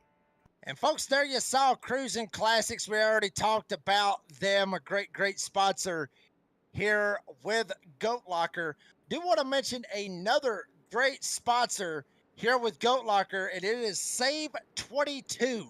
Save 22 is a 501c3 organization dedicated to preventing suicide among veterans, active duty personnel, and first responders.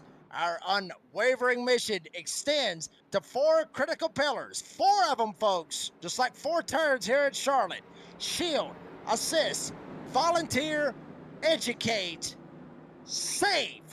Obviously, go check them out, Save 22. Thank them so much for their sponsorship here with Goat Locker as we are back underway. The 4 pillars, 4 turns here at Charlotte. Ken Huber up at the front, Brandon Wallace, Timothy Williams, Alan Smith, Jamie Lemke, the top 5.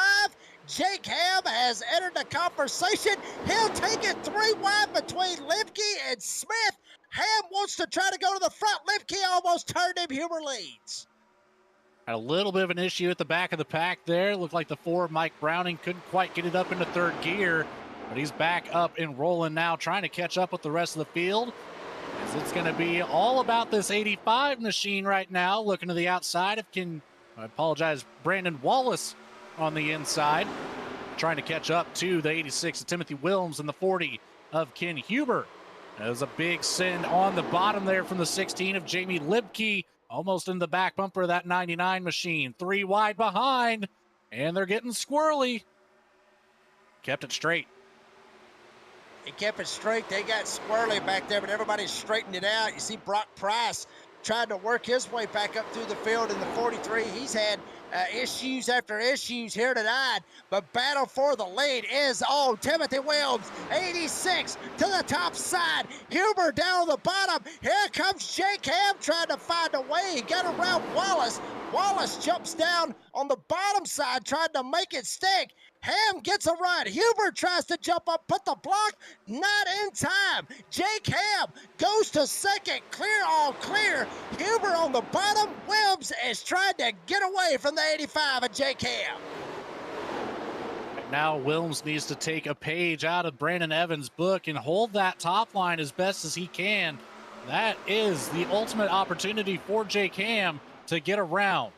Expect to see that 86 running the high line for the most part, as he's going to make me eat my words and go to the bottom through 1 and 2, but slides right back up to the top. But watch this run coming from behind in the 85 machine. Yeah, I mean, I'm telling you, Ham making some serious moves. One driver way down to the bottom of the racetrack back there, tried to make it 3 wide, but we stay with the battle for the lead. Here comes Ham, gets the run all the way to the top, gets a run off turn 4. Will he get to the back door of Timothy Williams? Where will Williams go?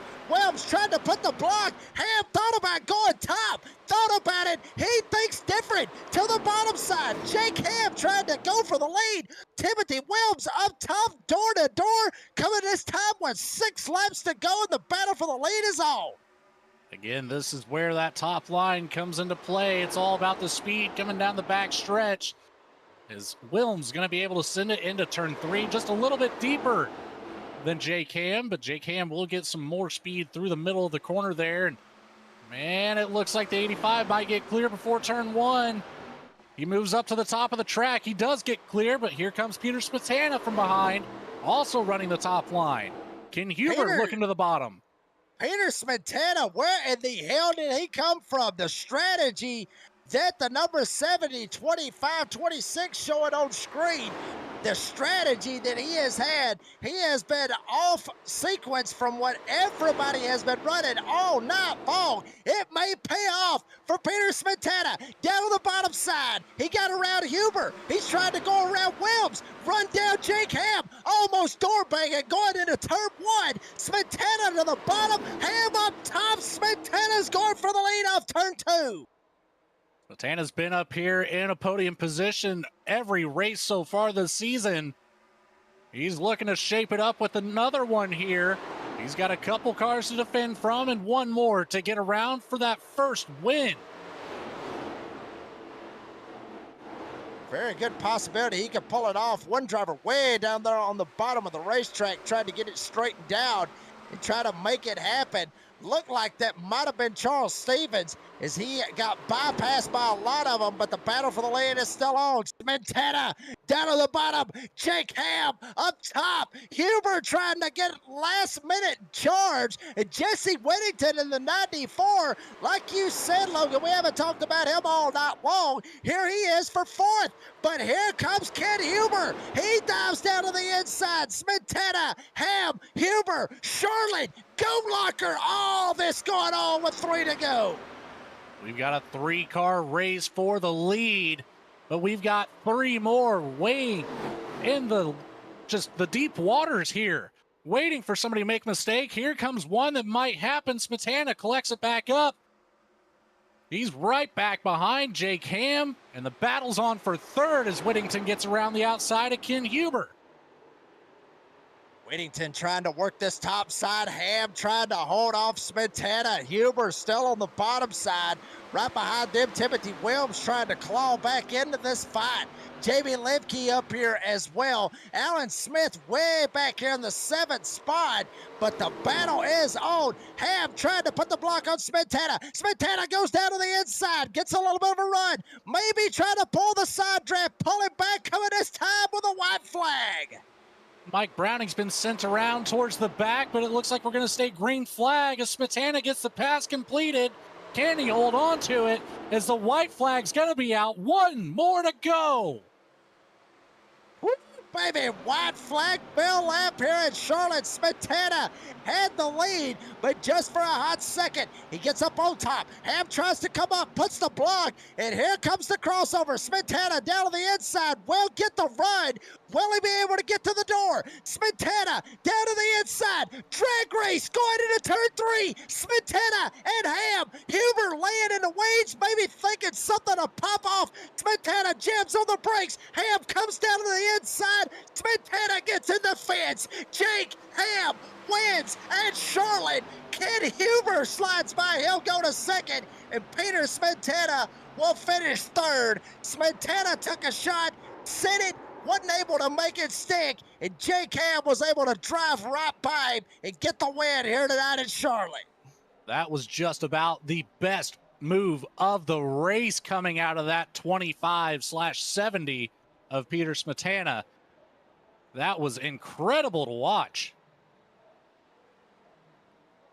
Man, he took a shot, tried to make it stick. Just didn't stick good enough. And Jake Ham burning it down on the front straightaway from his beef with Brandon Evans earlier on. And comes home with the victory, and he'll burn it down right here on the front stretch at the virtual Charlotte Motor Speedway. Jake Ham, winner at Daytona, and obviously gets the win here tonight at Charlotte. 2 for 3 to start off the Summer Series. Not a bad deal, Logan. Not bad at all. And Talladega coming up next. It's going to be a show. A show of speed. And we cannot wait for that one next week. Ham still burning it down here in the grass. Getting all he can get out of the AstroTurf. Absolutely pumped for the 85. He's still burning it down. He's going to burn it down for quite some time.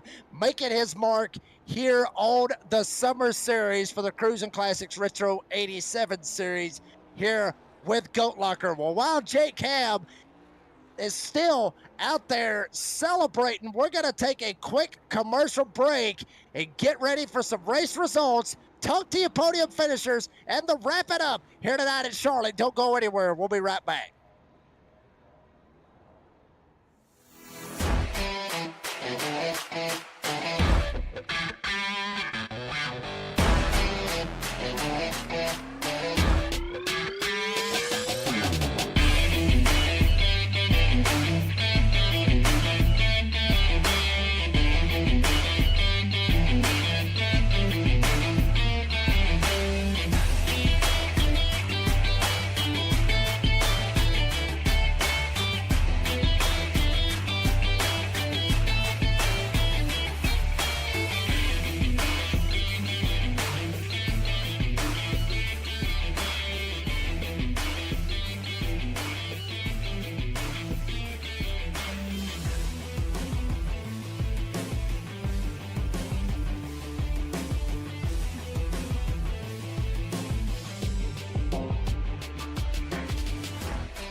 Superior quality, ultimate protection, and the highest level of craftsmanship. We make our gloves for the hard worker that wakes up every morning and gives 110%. You deserve the highest quality protective gear that's going to work for you, day in, day out. We know it can be tough deciding what companies to trust for your hard-earned money. It's all in our name. We've mastered our craft to help you master yours. We make our gloves rugged, durable, and designed for you. Whatever the job is, we have you covered. We are your glove station. A thriving job market and low cost of living, plus a wide range of veteran benefits, make Indiana the perfect place for veterans of the United States military to call home. InVets can help you find that home. We're an organization started by veterans to help former service members transition to civilian life in our state. InVets can help you find the community with the career opportunities, housing, schools, and amenities that fit your lifestyle. To learn more about InVets, visit us at invets.org today. Well, folks, we are back here at Charlotte, and we'll get you the race results up on your screen. Jake Ham gets the win here tonight in thrilling fashion. Last minute move, wasn't able enough to pull it off for Peter Smintana, but Jake Ham gets the win. Ken Huber was able to slide by Smintana and grab that second spot, and Peter Smintana obviously will finish in the third spot. Jesse Whittington will come home fourth. JB Lemke up 10 spots from where he started, 15th, and he comes home with the top 5 here this evening. Timothy Williams will come home in the 6th spot. Alan Smith, big drive out of that 00, started 19th. He comes home 7th. David Calvert, we saw him up in the air a while ago, Logan. He started 7th. He will finish 8th. Devin Smith in the 24 gets 9th. And obviously, how about this? Chuck Pegleg Phelps gets him a top 10. Great drive coming from the 75. Behind him, it's going to be the 158 of Noah Hogard. Up 10 spots and using all of those unlimited fast repairs on the night. Saw him mixed up quite a bit, but takes home 11th. Behind him in 12th, it's that 90 machine of Chris Sawyer. Then we have the 80 of Kevin Price in 13th, followed up by the 84 of Charles Stephen in 14th. Brandon Wallace in the 99 takes home 15th, back 5 positions, unfortunately for him. But 43 of Brock Price is up 6 from 22nd to 16th. Mike Browning, last restart kind of issue there for the 4. They'll fall back to 17th after that one. Brandon Evans, after all the beef that we saw with our race winner, will take home 18th on the night. 19th will go to Daniel Parks in the 71 machine. And last but not least, in the top 20, it's the 085 of James Goshen. Behind him, we've got 2 drivers that did not finish out the race. It's going to be the 26 of Logan Sturgeon after a roller coaster ride to end his night, and the 23 of Ryan Pendleton. Of course, Daniel Krakeel not taking any laps here tonight, running our race control and making our life a whole lot easier up here in the booth. Yeah, absolutely. And big time drive out of all them. But now let's get down to the nitty gritty. Your race winner, Jake Ham, gets it done. Second win of the season, 2 out of 3. Won at Daytona, and he wins here tonight at Charlotte. Jake, awesome race. Congratulations on the win. Tell us about your race, bud. I feel like I had to win that thing 10 times tonight. What was going on? It was wild. Well, 12 cautions will do that to you.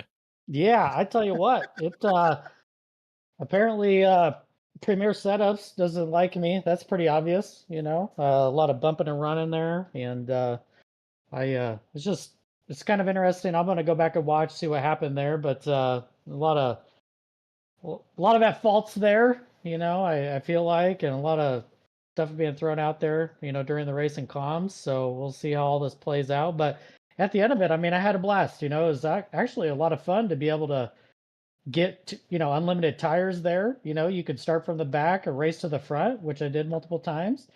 And I think I proved it that I deserved that win. And I'm just glad to be here for a second time.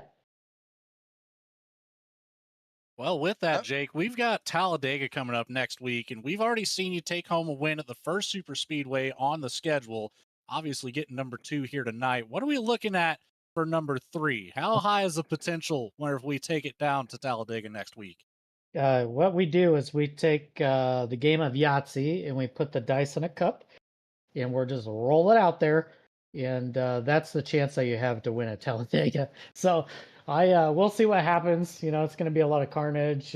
We'll just have to kind of take it as it comes and hopefully find a couple people in there to stick with and play the long game. And I really hope, honestly, it runs green. That's really where the fun comes in. The true pitting strategy, tire strategy, just everything in general. Tonight, just had the ability to hop in, grab tires whenever you felt like it. You didn't have to worry about consequences, which I feel like played a lot into the race tonight. Just a lot more aggressiveness, and even myself, I was definitely throwing it in there. And but at the end of the day, hope I can take home another dub next week. But honestly, if I finish the race, I'll be happy. Honestly, you couldn't have said it any better. Yeah. No, you really couldn't have, Logan, to be honest with you. Jake, one final question, then you can transition that into your sponsors and shout-outs. Jake, you mentioned a little bit, with obviously, everybody's been talking about the beef, obviously, with Brandon Evans. Is there beef, at least on your end? Because Brandon said, a while ago, I mean, you can go back and look at it, when we interviewed him, he said that he didn't feel like that there was any beef, at least on his end.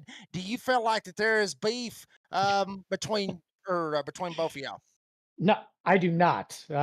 So during that, I don't know, we went into the corner, different braking markers. I think, he got into the back of me, and I legitimately was trying to save it. There was a comment made about getting into him. I was just trying to save it when we came to the tri-oval, and I was still losing it coming out of the corner, and I wasn't able to grab it up. I was not going to slam on the brakes.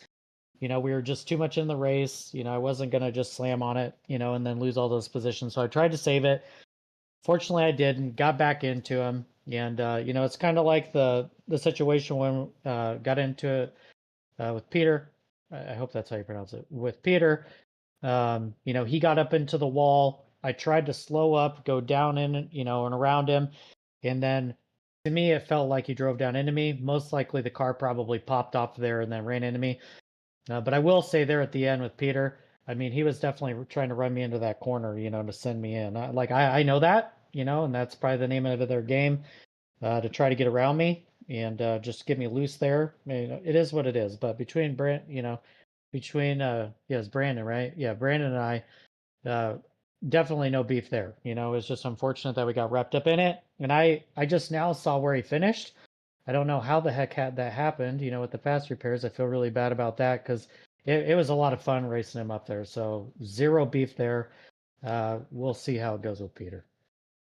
But I don't know if you know me that well, but obviously I like to stir up a lot of crap. So, I mean, that's just me. I mean, I always love to do that. But Jake, congratulations on the win, buddy. Appreciate your time. And you got any sponsors and any shout outs?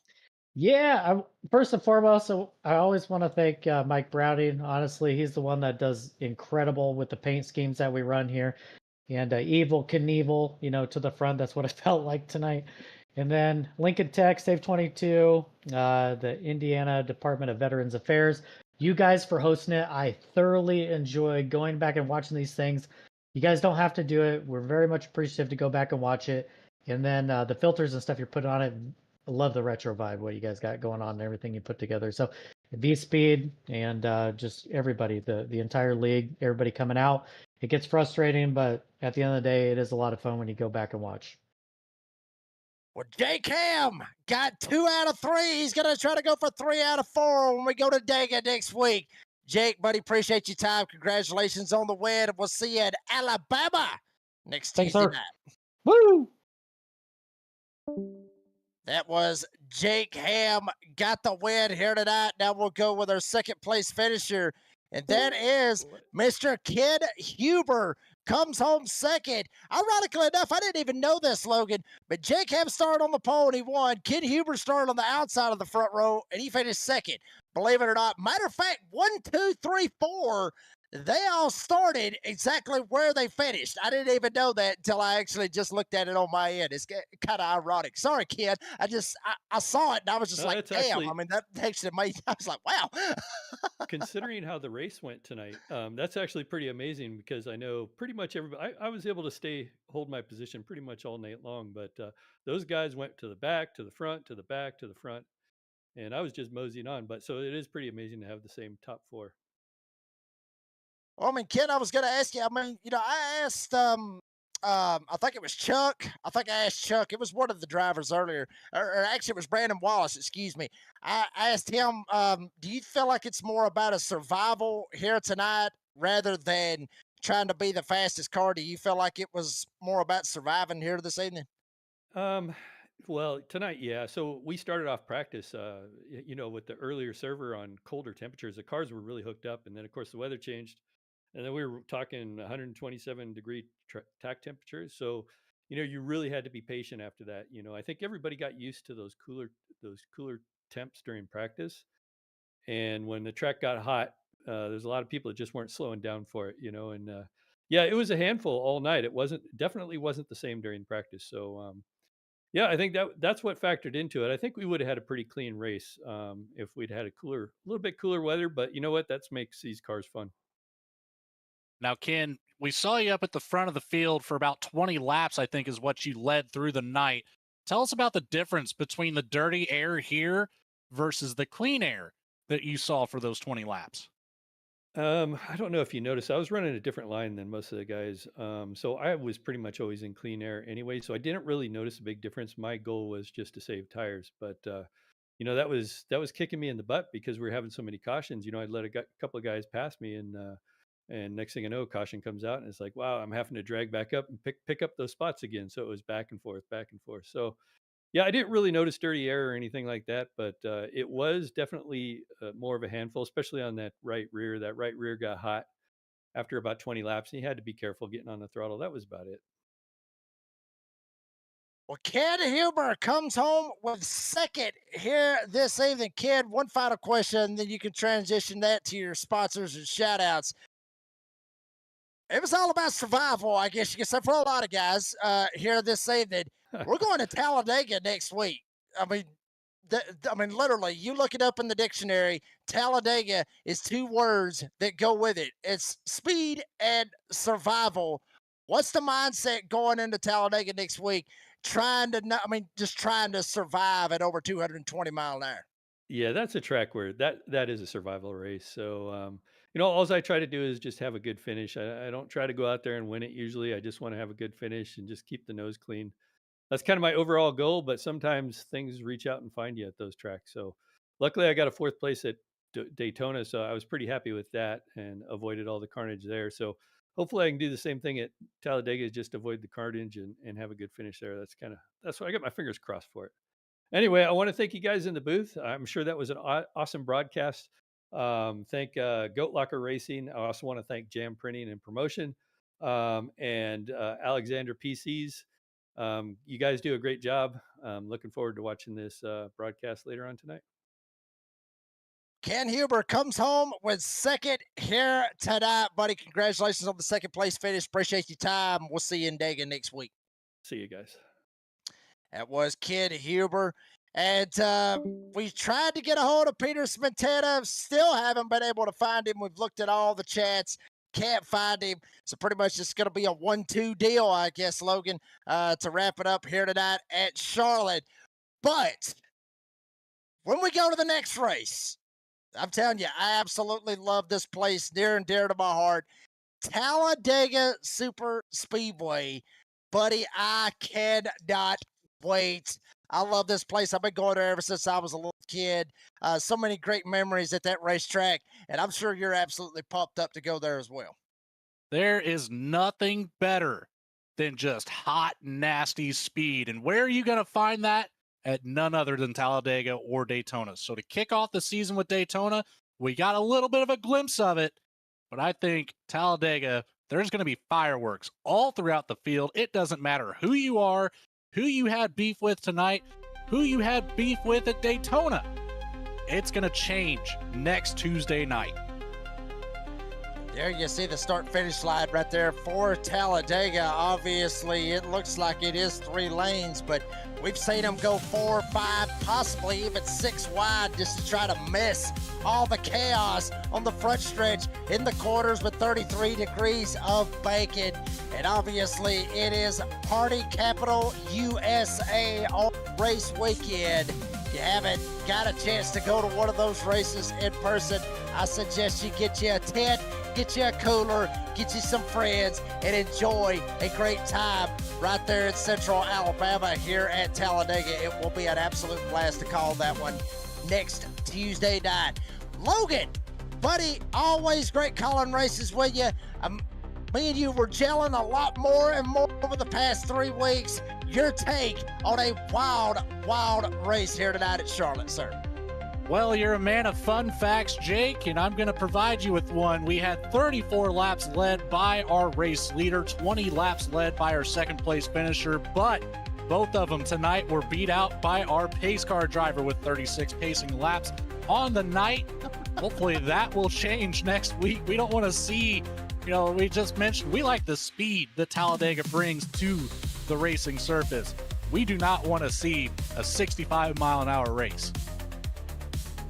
Not at Talladega, baby. That's not why the fans come to Talladega. That's not why everybody tunes in. They want to see the speed of 220 miles an hour, and it will be an absolute blast when we get to that point next Tuesday night. But folks, I'm telling you, Charlotte, it always put on a fantastic race. I love racing there. I love watching races there. It always puts on a fantastic race. So awesome to see that it was a part of the schedule here for the Cruisin' Classics Retro 87 series. But folks, that is going to do it for this broadcast.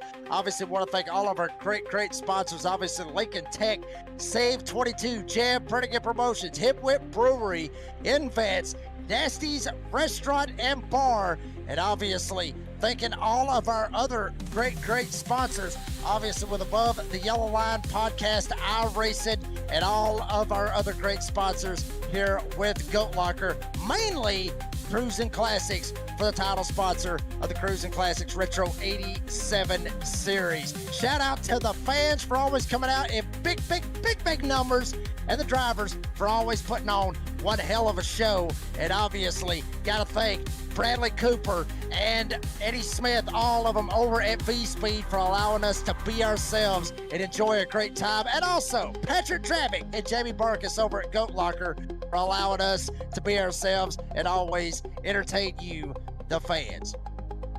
For OLL, Lucas Lyons, and iRacing Santa's Logan Thrakill, I'm the Redneck Announcer, Jake Reeves. Said as I always say, be safe, be kind, be fast, and baby, y'all better crank up Leonard Skinner next Tuesday night, baby. Sweet home Talladega.